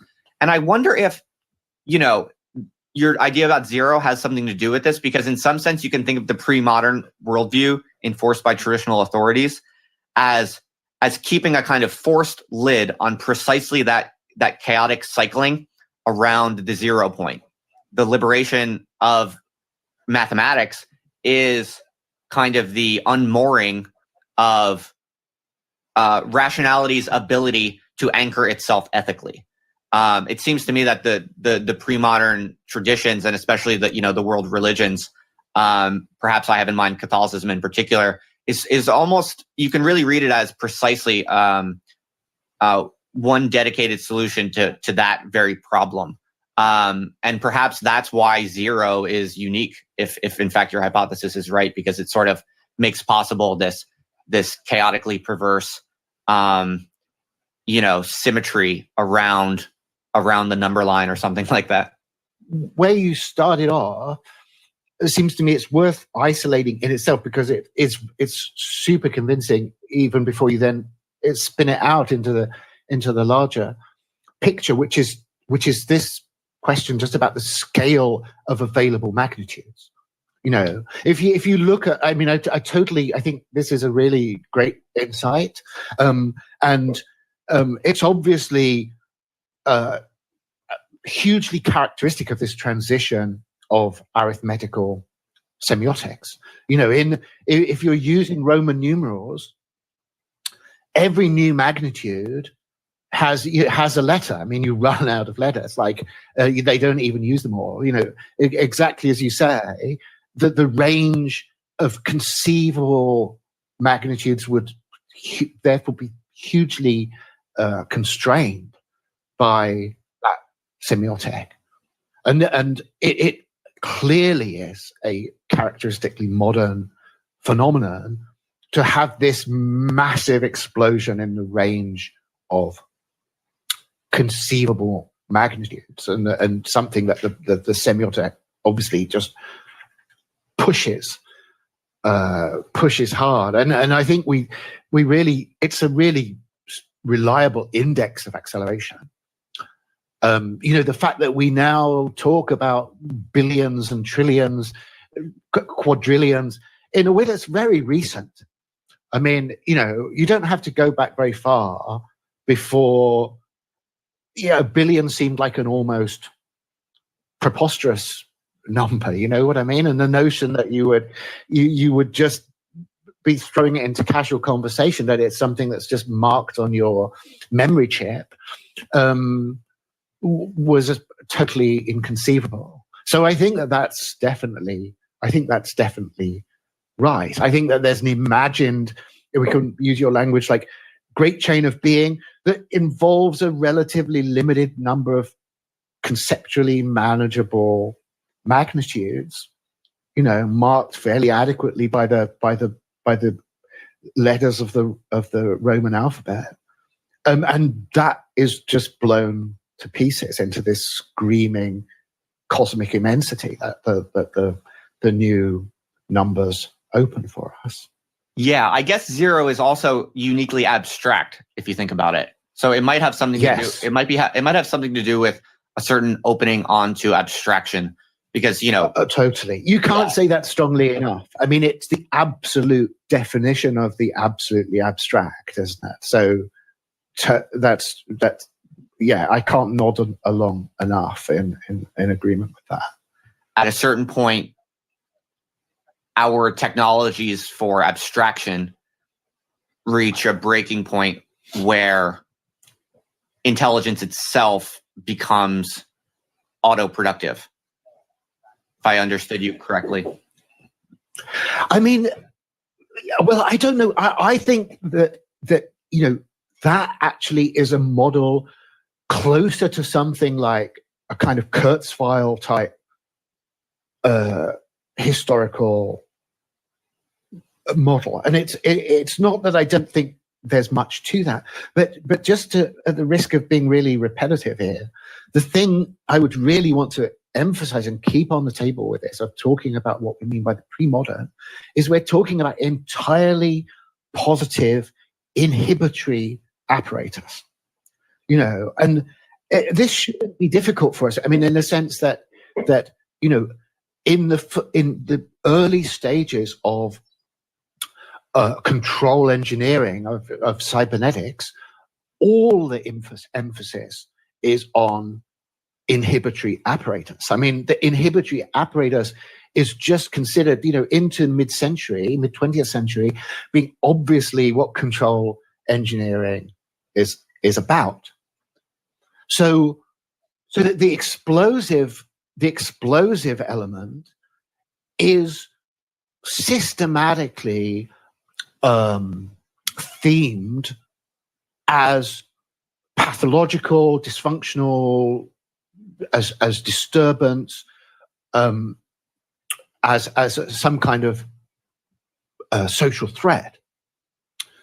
And that's why, I'm slightly reluctant to see that it translated into the point as if, there's this long-term trend struggling towards getting to takeoff point, as if the historical impetus is basically straining towards this explosive outcome, as if it finally arrives at the capacity for modernity. I mean, this is not the model that I think is realistic. I think it's rather that there is a regime failure that allows modernity to break out. Okay.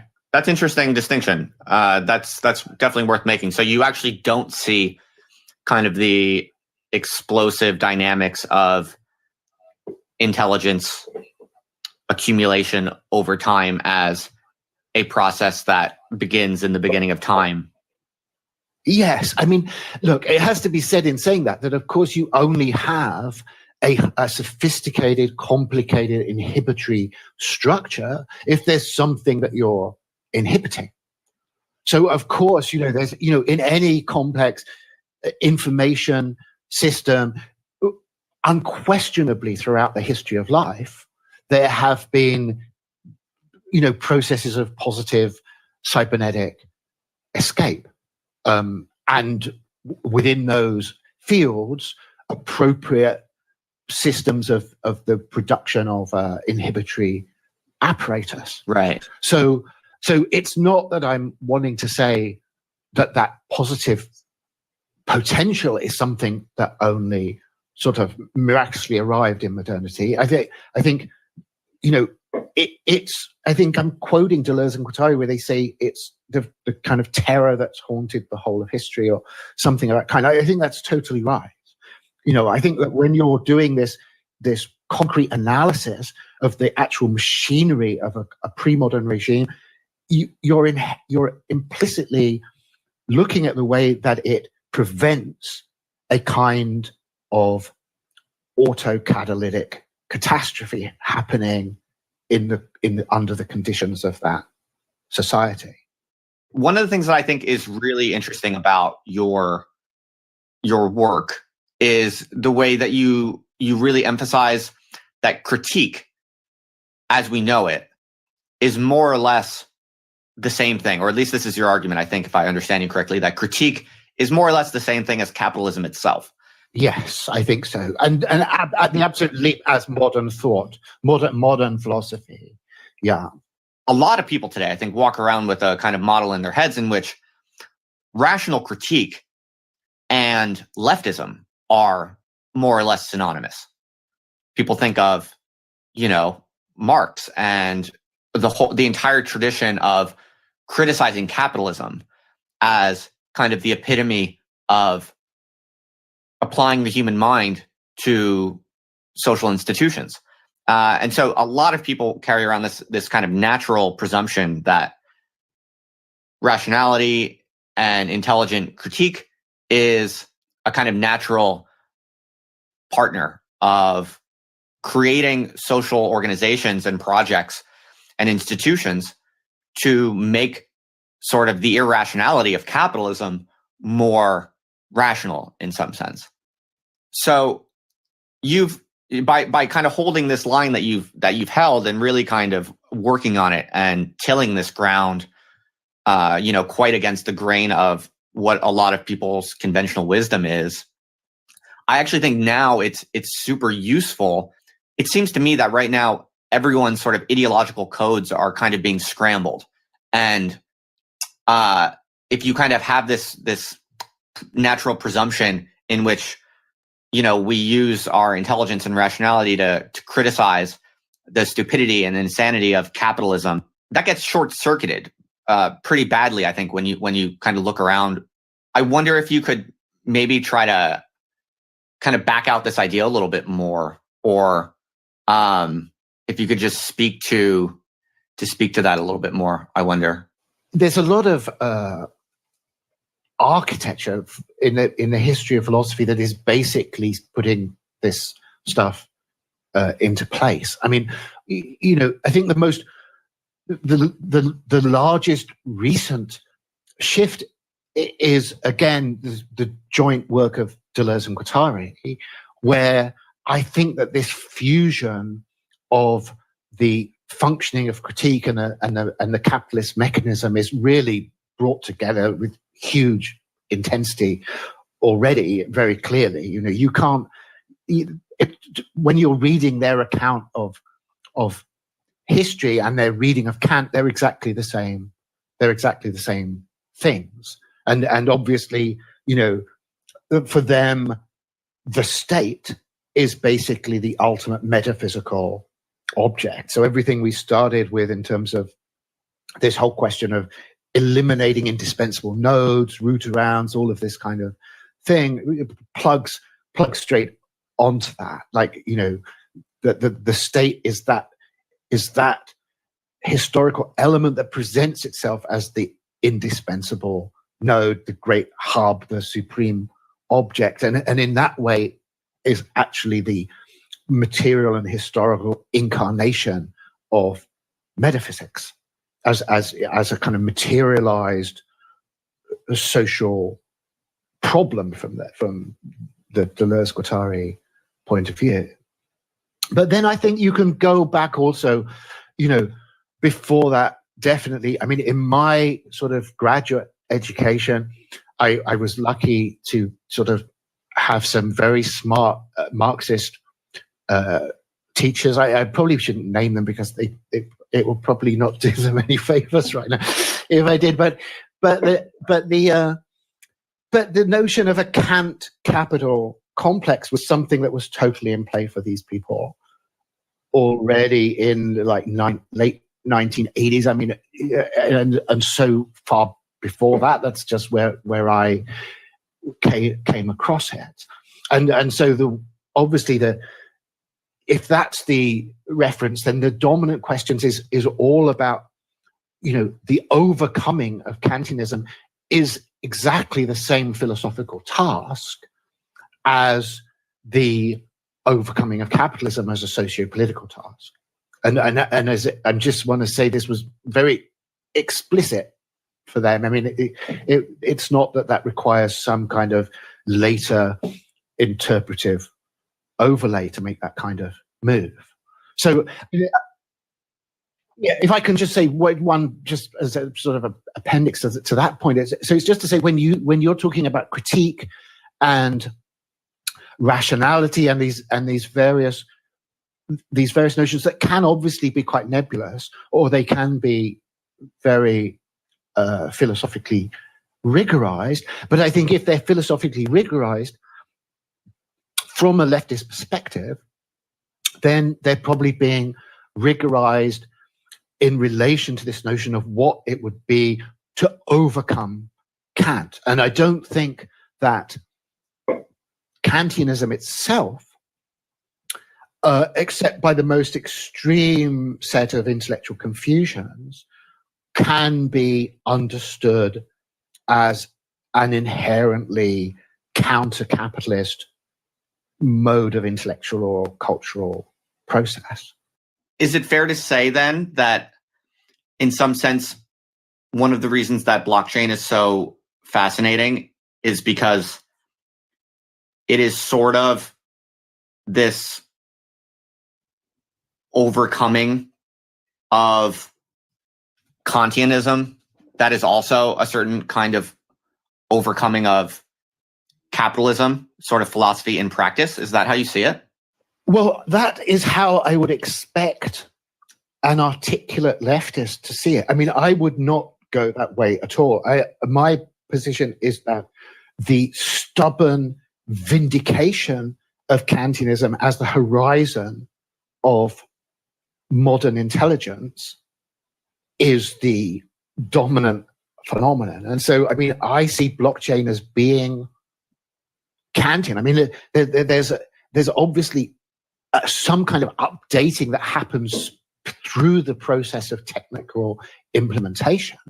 But there's nothing like the kind of overcoming that is seen, in the history of German idealism, sort of leading into Marxism. I just don't see that kind of thing at all. I think that you've got a much more stubborn isomorphism between the actual mechanism of critique and the process of the blockchain. Yes.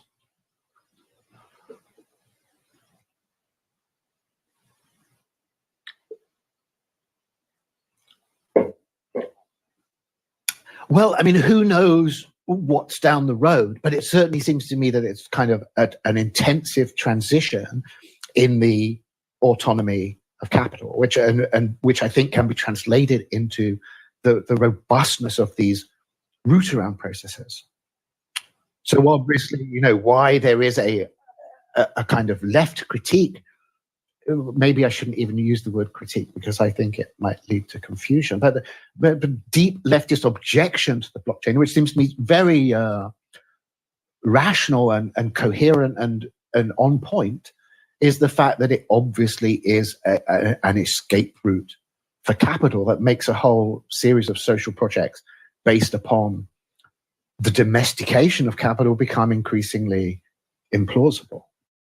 While blockchain is clearly sort of giving, as you said, root-arounds for capital to escape, it's also undeniably on the side of liberation from control, right? So it's like with the advent of blockchain, if you're against blockchain, in other words, you want to suppress it and control it, and you generally see it as a bad thing, you can't also pretend that you're interested in liberation from control structures. And I think that's a very valuable and quite attractive kind of byproduct of the way that these theoretical notions are getting manifested in the technology. No, well, I don't think I would disagree with that, but it just seems to me to sort of, I just assume that, what is seen as the kind of libertarian potential of these technologies and its capitalist potential are more or less synonymous notions, and that the dominant sentiment on the left is that these things are bad, and that a language of liberation is the way that capital masks its actual process in a language of emancipation that I had sort of taken from the leftist point of view is profoundly inadequate. It's not sufficiently collective in its orientation. It's basically extremely cold in terms of any questions of amelioration of problems of social disadvantage and underdevelopment and all of these kind of things. So, obviously I don't see how anyone could disagree that there is a challenge to systems of control. I would have thought that the question is whether, the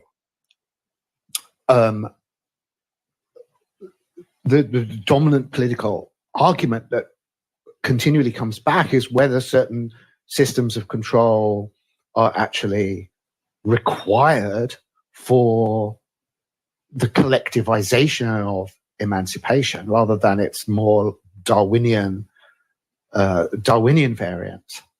Some things might surprise me that don't surprise you. I guess perhaps the kernel of insight that was maybe more promising than what I said, which is that it seems to me that leftism as a kind of sociological phenomenon that does still characterize, the attitudes and behaviors of fairly large numbers of human beings today, it still traffics in kind of the connotations of liberation. And it seems to me that is going to become perhaps a prediction that emerges from this conversation about blockchain, is that that will become increasingly less and less tenable as the technology becomes more widely distributed. And it will become increasingly hard to deny that leftism is simply, I think as you put it in our last conversation, that leftism is simply the brake upon liberation in some sense. Yeah, I mean, I'm sort of, that language is, it's not that I've got any problem with it really, except that it just sounds a little bit too easily triumphalist, from the right side. I mean, I do think insofar as the language of liberation is about the ability to escape and root around structures of control, and then that is almost like tautologically inevitable. I mean, I'm not even really seeing a coherent objection. But I mean, I'm not, as you know, the world's greatest sympathizer of the leftist political orientation, and so I tend to see that the language of liberation in leftist rhetoric is often quite sophistical. I mean, I don't expect a lot of conceptual integrity from it, and I think the thing that blockchain is doing on this level is it just bypasses philosophical and political argument. It's just that people just simply do a route around. They don't. It doesn't require some sort of collective affirmation at the barricades or any such thing. So it seems to me the rhetoric around it is, in a certain sense, very obviously secondary in a way that isn't true of a whole number of other socio-political projects where it seems that the rhetoric and the political phenomenon are much more integrated. Could you say a little bit about how you think blockchain or Bitcoin affects our understanding of time? Because I think you have some particular ideas about that. Is that right? The whole of critique and the whole of capitalism can be translated into a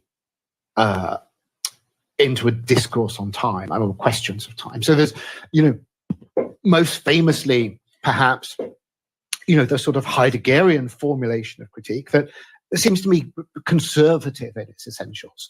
That's to say, I don't think it is a candidate for a post-Kantianism, but I think it's definitely enriching in the fact that it's quite clear about sort of adding certain insightful formulations, and they tend to be time-oriented.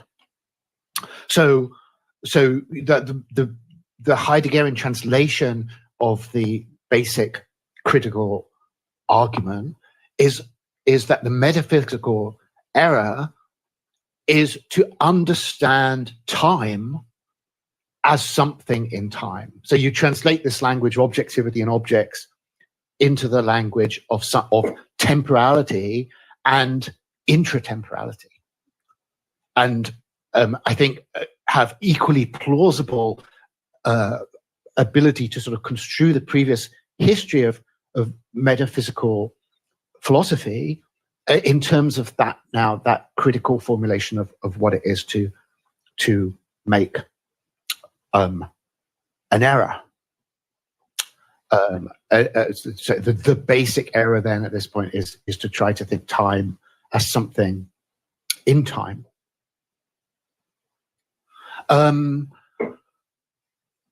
So that's just to say, therefore, that if it wasn't possible to make some point about Bitcoin and time, it would be strange. Having already said that Bitcoin is the highest level of instantiation, technological instantiation of critique, there's also a kind of obligation that comes with that to say, so what is it saying about time. And I guess my argument is that it's the first serious candidate that we have seen for artificial time. And the context in that I think has drawn the most interest from people that I've had the opportunity to discuss this with is really to do with Einsteinian relativistic physics, where, again, the basic sort of gesture that I want to make is in a way a kind of reactionary one of saying there's a kind of revival of a Kantian structure that had seemed to be destroyed. So there's obviously extremely impressive, powerful scientific case for the destruction of time as an autonomous, I won't say dimension, because I think that one has already, in a way, taken a fatal step in saying that. But time, the autonomy of time from space, is something that seems to have been destroyed by the notion of general relativity. And I think Minkowski actually is the character. I'm obviously making no pretenses to technical expertise on the physics side of this, but I think Minkowski spacetime is where you get the most clear mathematical formulation of this new and what had been taken to be sort of modern take on this. And the background to it is very tied up with the eclipse of Kantianism in the late 19th century and early 20th century, where it had seemed that Kant was incapable, because through what is seen as being his naive Euclideanism, of dealing with the new geometries that are being introduced in the 19th century and then their application to physics that we see in the 20th century. So, okay, sorry, this is all, there's a lot of sort of preliminaries to this, but there is an absolutely fascinating little exchange on a kind of crypto mail board, I think around about the time that Bitcoin is actually being launched. And I'm reluctant to hunt it down right now on the internet, because I think I might flip out the conversation. So I'll just gloss it if I can. But Satoshi Nakamoto, in that exchange, says that the system of consensus that the blockchain is based upon, distributed consensus that then later becomes known as Nakamoto consensus,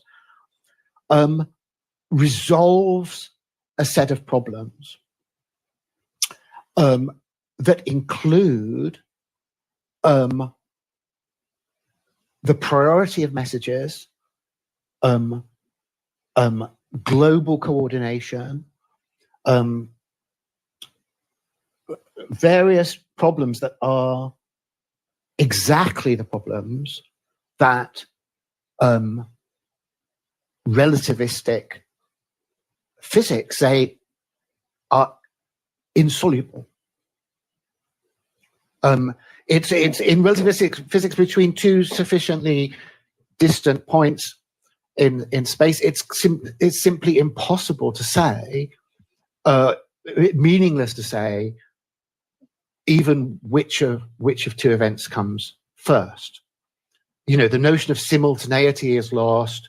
Time order is lost. Instead, you have space-time coordinates. So from a certain reference frame, there's a certain ordering of events, but from another reference frame, that ordering of events might be completely inverted. So absolute Newtonian time is lost. Newtonian space as well is lost. But the blockchain simply cannot function. If insofar as the blockchain functions at all, it's because that kind of relativistic structure does not obtain upon it. were it the case that the space and time of the blockchain were modeled by relativistic physics, then what Satoshi Nakamoto calls the double spending problem would be insoluble. So what I'm wanting to argue is the double spending problem is exactly translatable into the kind of problems of classical physics that relativistic physics describes as insoluble. Like if the equivalent of relativistic physics within the world of blockchain would be to say you cannot solve the double spending problem. It's if we believe Einstein and we believe it's translatable into the blockchain, then the double spending problem is insoluble. The blockchain, since resolving the double spending problem is the main thing that the blockchain does, there cannot be blockchains. So the very existence of blockchains, in some, I think, fascinating way, shows that we cannot use the kind of thinking that characterizes our, Einsteinian physics when we're thinking about this world. Okay, so that's fascinating. So you think that blockchain basically surpasses the relativistic theory of physics? Well, I think you could easily end up saying really ridiculous things.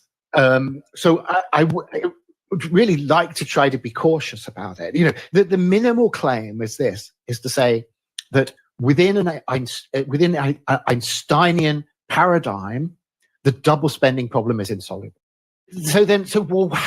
How do we square this stuff? I mean, in a sense that I obviously don't want to say like Einstein is wrong and Satoshi Nakamoto proves that, or some, you know what I mean? There's a whole bunch of sort of inflated, weird claims that the Bitcoin has overthrown modern physics or whatever that could flow from this, and I think clearly have to be avoided. So what is the kind of acceptably sober conclusion that is drawn about this? And as I say, I think I can say with some confidence that blockchain preserves a distinction in type between space and time that is not Einsteinian. Therefore, if we're saying, well, what do we mean by time?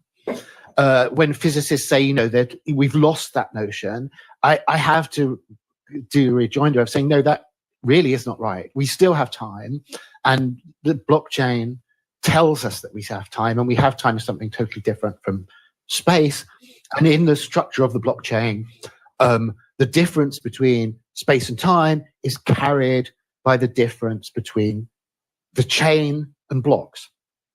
Every block is spatial when defined in terms of time. That's to say, it's a unit of simultaneity.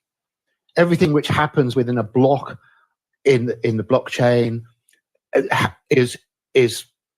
has no differential duration, whereas blocks, when they're put together into the blockchain, the articulation of the blocks in the chain is a time articulation, and it's time articulation in a Kantian sense, in a sense perhaps of classical physics. I think that may be less important.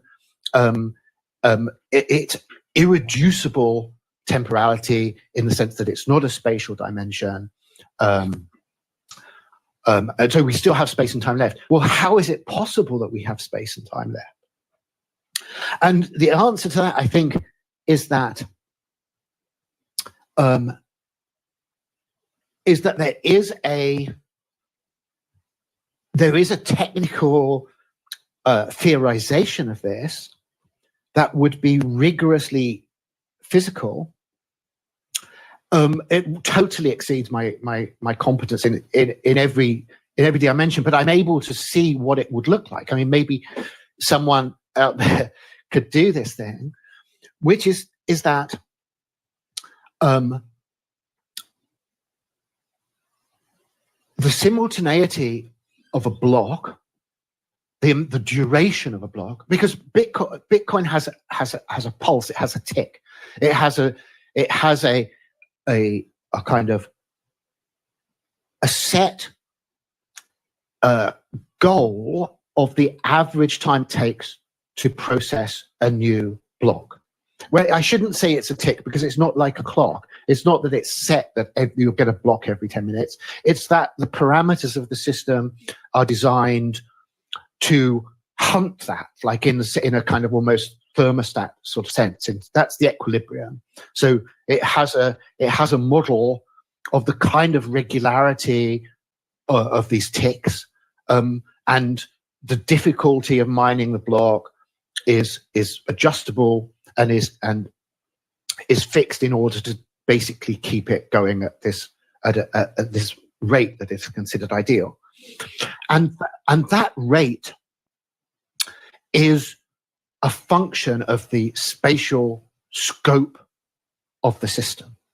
So it can establish a model of time. It still is subject to cosmophysics. So, if I'm mining Bitcoin on Earth and someone else is mining Bitcoin even somewhere close like Mars, then we still have a relativistic problem potentially.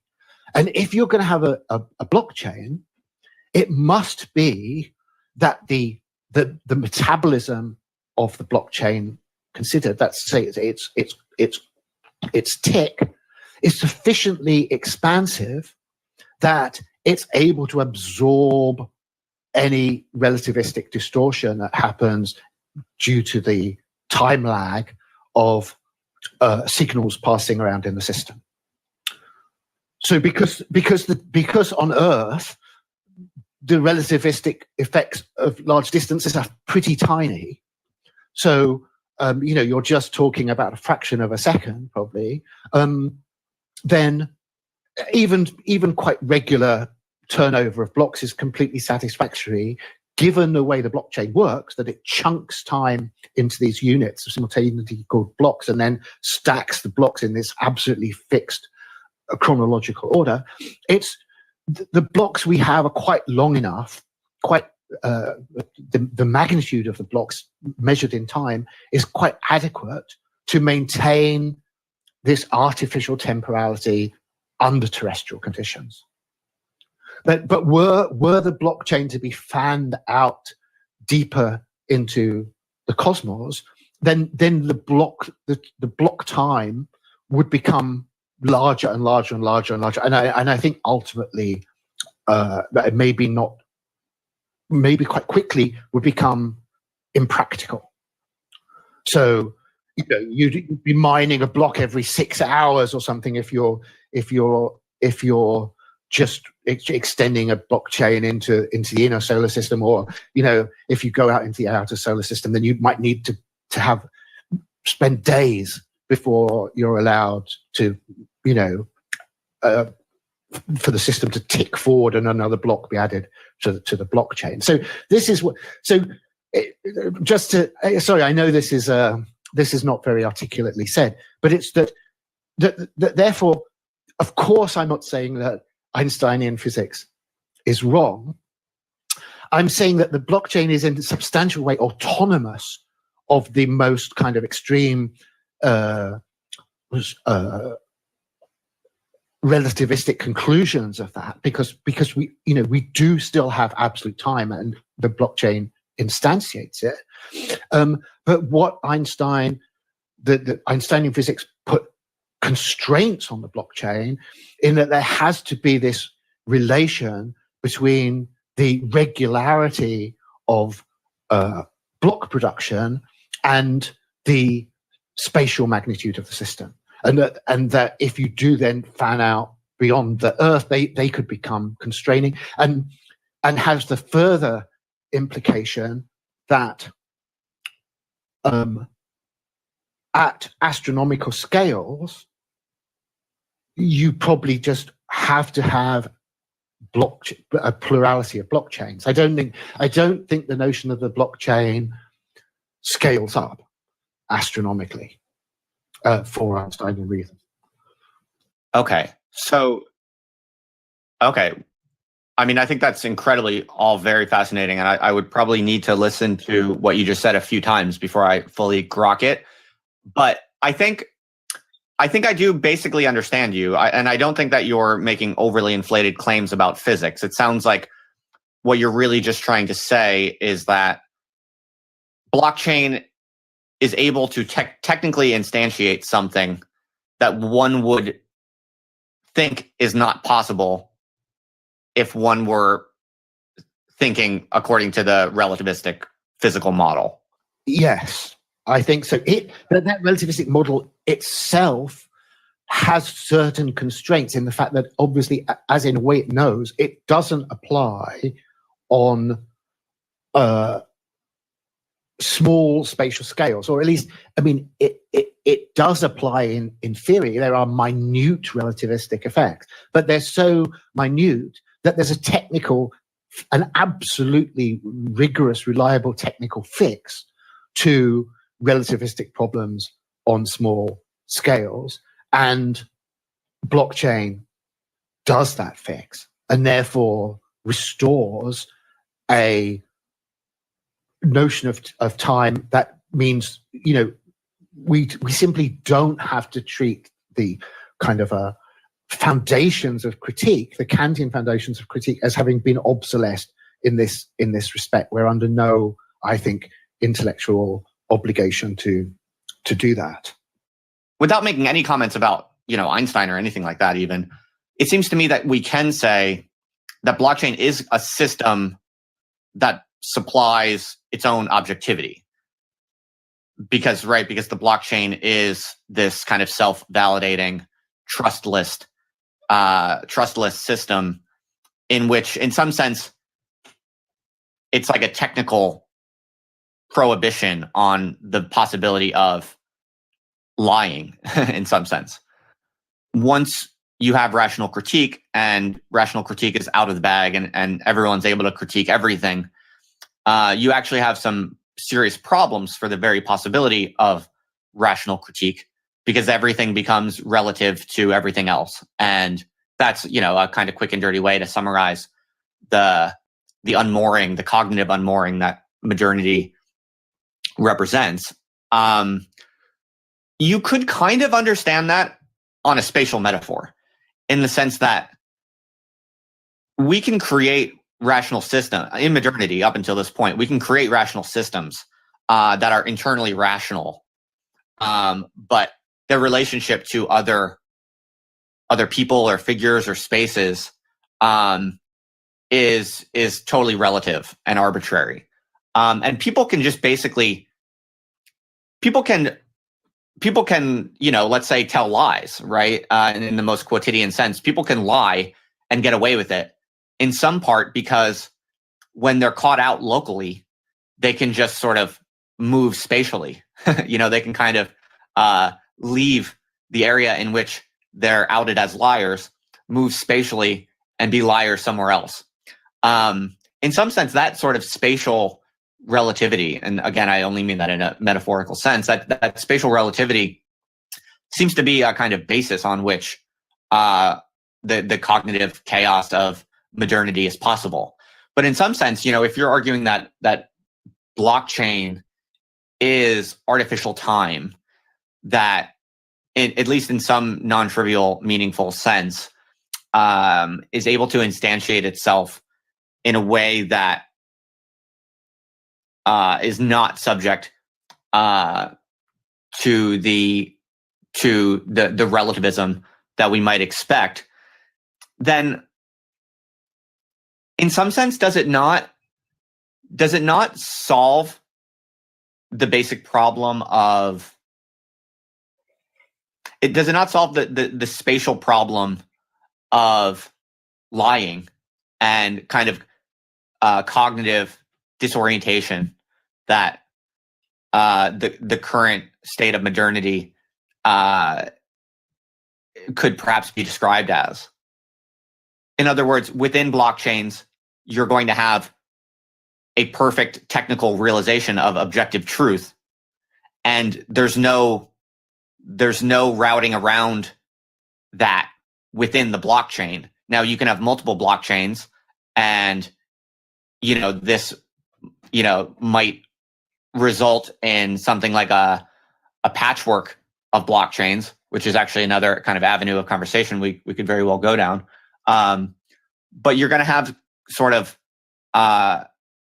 perfectly objective internal systems. And I just wonder how that feeds back into what you think about the nature of critique, or is that like a perfection? In other words, is that perhaps a perfection of critique in the sense that, to sort of wrap this long tirade into a sensible punchline, is this not the perfection of critique into a state in which lying or spatial displacement becomes finally non-relative or impossible? I think that when you say about spatial displacement in relation to this question of lying, it's quite strongly analogous to what you then quite rightly end up with in terms of this proliferation of distinct blockchains. I think, okay, let me just I think, because this is something I think that's like sort of kind of haunted our discussion right from the start, and maybe we haven't brought it out very explicitly. And in terms of these questions about rationality and critique in its colloquial sense. And I think what, there's been the question that you've obviously been very interested, Justin, of this thing about the ideological valency of this notion of critique, and how this applies to left and right. And I think in this context, I think let me at least say, test you to see to what a degree you think that this is right, that the difference at stake is between a model predominant on the left, which is to do with some what is meant by reason is really the formation of an intellectual community, or you start off with people who have a disparate series of assumptions, or drawing disparate conclusions or inferences, and the process of rationality is one that, in a certain sense, harmonizes that intellectual community, whereas the model on the right is much more open to fragmentation and enduring disagreement, and the operation of various kinds of selective processes to resolve the issue, and so obviously the business corporation is the model of this, in the sense that you don't try and work out in advance as a society what's the best way to run a business. You allow people to basically try almost anything that they want, and the businesses that work and the ones that don't work end up being liquidated, and that selective process is the one that substitutes for a process, for the necessity of an intellectual community. So if first of all, I mean, I don't know whether you think that way of articulating the difference is something that is convincing from your point of view. Maybe I should pause and see. Sure. Yeah. I mean, I think it is. In some sense, I feel like a recurring theme, perhaps, or a recurring implication that I've had a sense of throughout my conversations with you is that it's almost as if technological acceleration is simply going to obviate almost all of the conceptual baggage that we use to try and figure out our political situation as human beings. In other words, we have these kind of legacy categories such as left and right that are largely just byproducts of certain technological inefficiencies. We need to sort of aggregate decision making over time. We need to aggregate attitudes over time across large spaces. So certain concepts emerge to deal with the fact that we have faulty cognitive baggage. We have tendencies to all kinds of biases. We have tendencies to sort. We have tendencies to, we have these kind of basic and faulty cognitive hardwares that we kind of operate on. And for most of modern political history and modern political theory, a lot of the categories that we use really are just really quite inadequate simplifying devices to deal with all of our kind of faulty pieces of hardware or something like that. But as the rationalization of that technology and the actual construction of technical hardware or technical systems, combination of hardware and software, as the proficiency of that accelerates, we're just kind of finding that almost all of our concepts are becoming no longer necessary. They kind of just dissolve. And there is just a kind of imminent technical process that is occurring, and it becomes harder and harder to even make sense out of traditional kind of modern political categories. That's something that I think is that's a kind of thesis that as I'm listening to you, I'm kind of becoming perhaps a little bit more convinced of. But then, how do you make sense of the modern? When I say modern, let me say contemporary political atmosphere, which seems to be becoming, if anything, more radicalized, more polarized, more heated in terms of the kind of, the weight of these various kind of markers of ideological affiliation. I mean, I'm assuming you don't see any hint of those things, ceasing to obtain in that sort of terrain. Well, no, not necessarily in the short run anyway. But isn't it sort of an implication of blockchain that capitalism or, the auto development of systemic processes that generate value over time, in other words, are less and less in need of human beings at all, in some sense.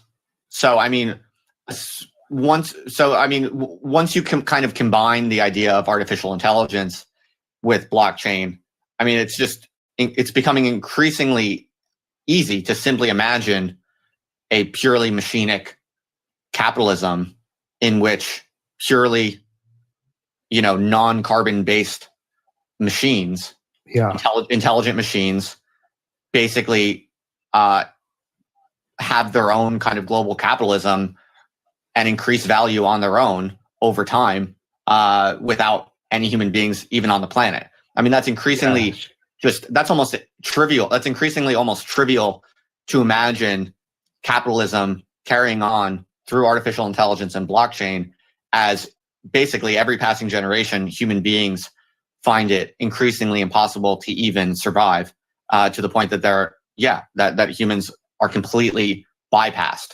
Is that how you see it, or no? Well, yeah, I think if we say bypassed, then definitely. I think there's a gradient of capital autonomization, and that as we what it is to be advanced in modernity is to be moving up that gradient. So, autonomous machines are the index that is used to say how modern is this. So yes, I do agree. But in terms of how that will play out ideologically, I mean, I don't know whether you saw, it was passed around Twitter quite a lot, that an article in the New Statesman by an English politician, who I think is called John Cruddihy or something like that, about accelerationism. And what he was basically doing, I mean, I've only read it once, like fast, but it seemed to me his basic thing was to say, look, accelerationism is inherently anti-humanist. Even in its leftward variants, it simply can't shake that. That's just essential to it in a way that's irreducible. And even though maybe this was more implicit in his argument, it seemed to me he was saying, look, the left, for this reason, the left cannot use this stuff. It's that really the left has to align itself with a kind of new humanist resistance to these dehumanizing, autonomizing technological processes. Now that seems to me very plausible. I mean, in terms of like, what if I was asked what is going to happen to the left, I think it's going to become increasingly and explicitly and fiercely humanist in orientation. So nonchalance about this, the dehumanizing tendency of these processes, I think will be seen as a marker of right-wing ideological affinity. Right. So I think that that's a very reasonable prediction, and in large part that basically characterizes what seems to be happening right now. So I think you're on point.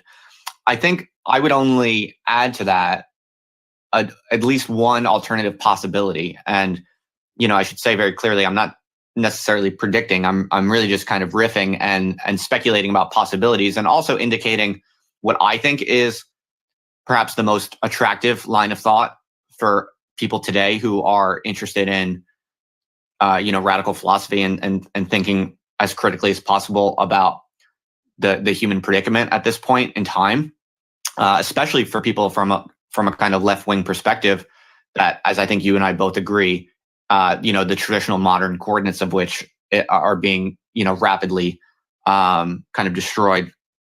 But if you do still have a kind of left-wing, an interest in kind of the left-wing tradition, personally, I think the most exciting lines of thought have to do with leveraging blockchain, to be honest. And I'm especially interested in potentially connecting blockchain to these ideas of patchwork, because in my view, the most honest and intelligent position for serious kind of intellectual projects with a kind of left-wing flavor, in other words, people who are still interested in the idea of building kind of radical liberatory communities that are in some part kind of insulated, or that transcend the drudgery and oppressiveness that's associated with market discipline.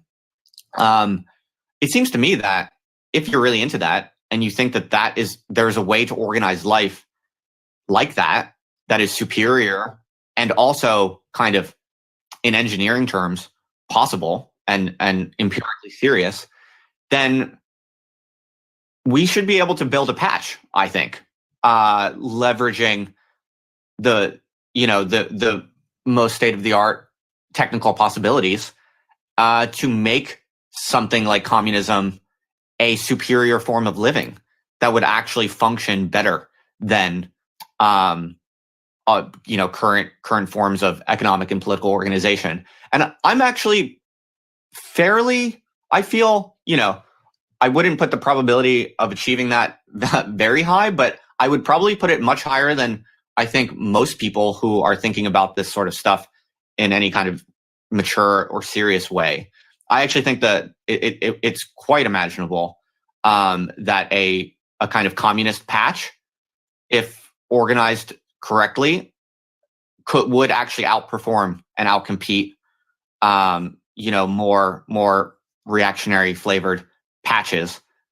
But I'm also aware that we've been talking for quite a while, and I didn't mean to just put a huge provocation on the table an hour and 40 minutes in.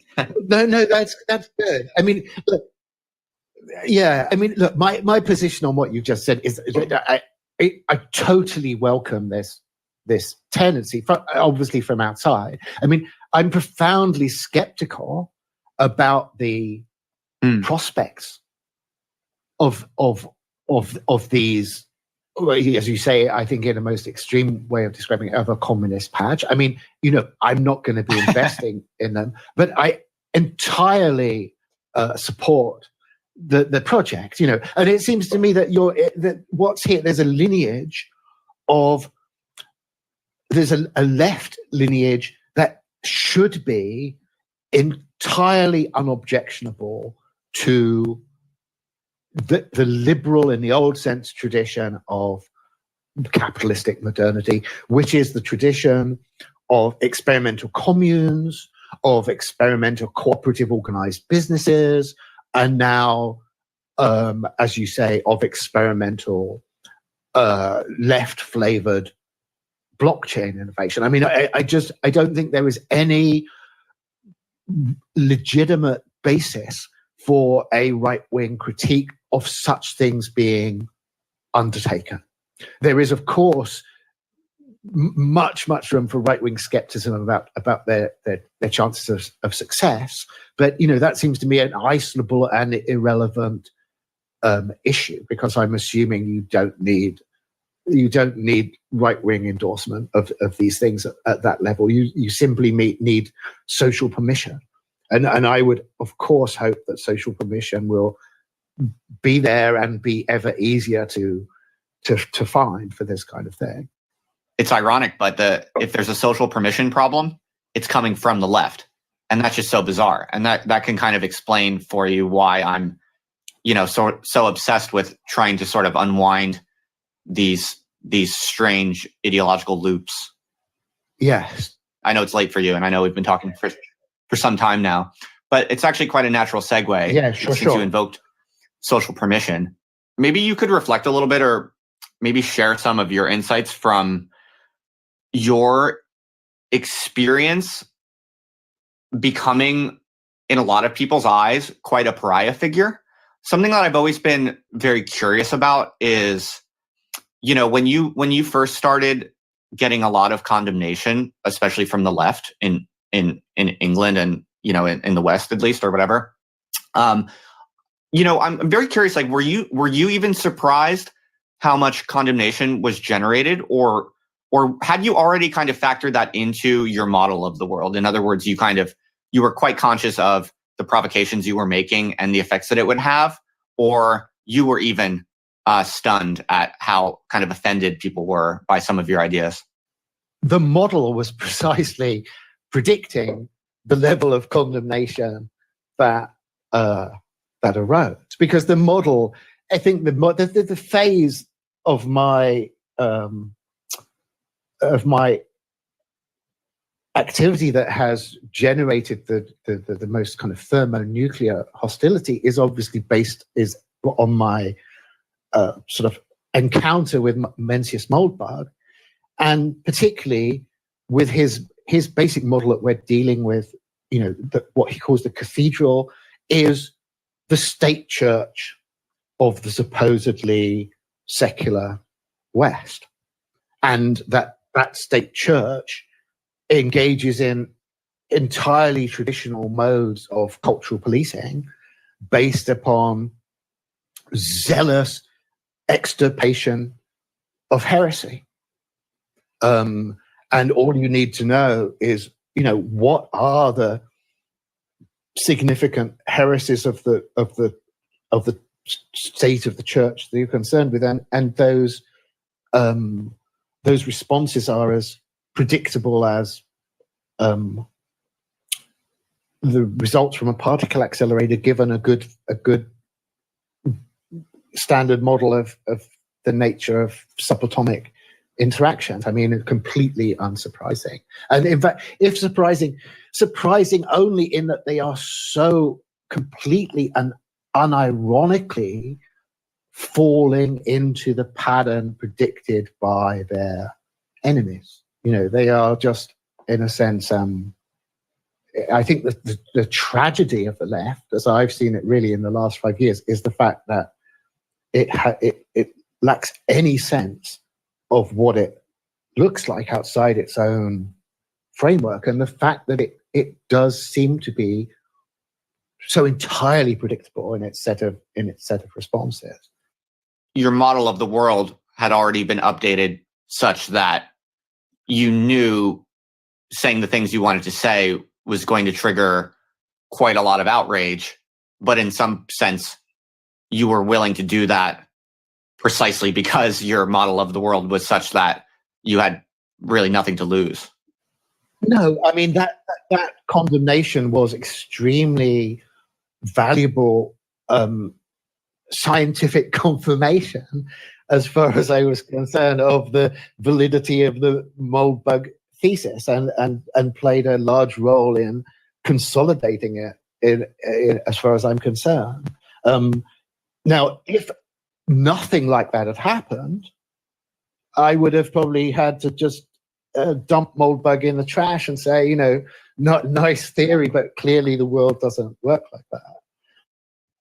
It's like if you actually want to try and figure out the left-wing project, your number one immediate enemy is all the people on the left today, or at least let's say the people who kind of occupy the word and the associated vocabulary of leftism as a kind of recognized manifestation.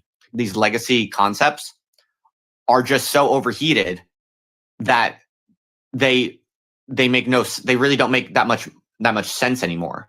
I think you can overdo historical analogy to some extent, but because modernity is a coherent, it's a kind of, it's cross-cut by all kind of randomness and complexity and discontinuities, but ultimately it's a coherent process, and I think it supports to a considerable extent cross historical analogies within the history of modernity. We've made lots, and probably this is more my vice than yours, but over the course of this conversation, and the one I think that just is hugely relevant to this, and maybe we even talked about it last time we were talking, because it is so attractive to me. It is the early stages of modernity and the processes of Reformation, and the interaction of this revolutionary new media system based on the printing press and the traditions of church authority. And I think we're seeing exactly the same. I mean, I think it fits extremely well with what you've just said. I think that there is a church, it's quite coherent. It has a very definite sense of orthodoxy and heresy. We know it does. You can argue about how fragmented or pluralistic or whatever society is, but you will get this language from the left, which what I will continue to call the left, that it is based upon the fact that any decent, acceptable person will subscribe to this belief, and this belief is completely unacceptable. Should be no platform, suppressed.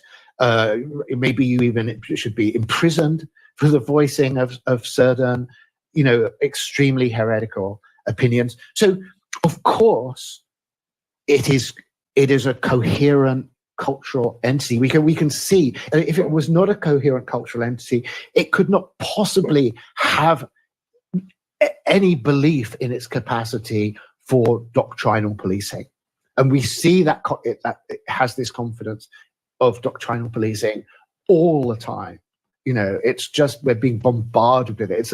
It's the dominant sort of ideological phenomenon of our age, is the crisis of, I would use Moberg's language, cathedral doctrinal policing. And of course, that crisis is being driven by new media technologies that I think are completely unstoppable. And I think that, the cathedral in its modern form has roughly the same prospects that the notion of a universal authoritative Catholic Church had in early modern Europe. Like none. There's going to be wars of religion, the heresy of heretical thinking is not going to be suppressible. There are questions about how much, and what intensity of violence and conflict and failed policing operations will be required. But at the end of the day, the media system, the technological and media system dictates that there has to be a retrenchment on the part of the established church into a more realistic, defensible position. Enclaves, partition of various kinds, zones of sovereignties, that are based upon an acceptance of fragmentation and diversity and differential regime structures that as yet is not accepted. But I have absolute confidence that that's the trend that we're involved in. Well, Nick, I think I'm going to let you have the last word on that one, because I could talk with you much longer about many more things, but I'm conscious that it's late there and I really don't want to overtax you. So you got to draw a line somewhere. So I feel like great. I should let you off here. Okay, that's great. I've really, this has been great fun, Justin. Yeah, so best of luck with all of that. I've really enjoyed it. And I will even go as far to say best of luck with your communist blockchain, as long as you're not looking for investment.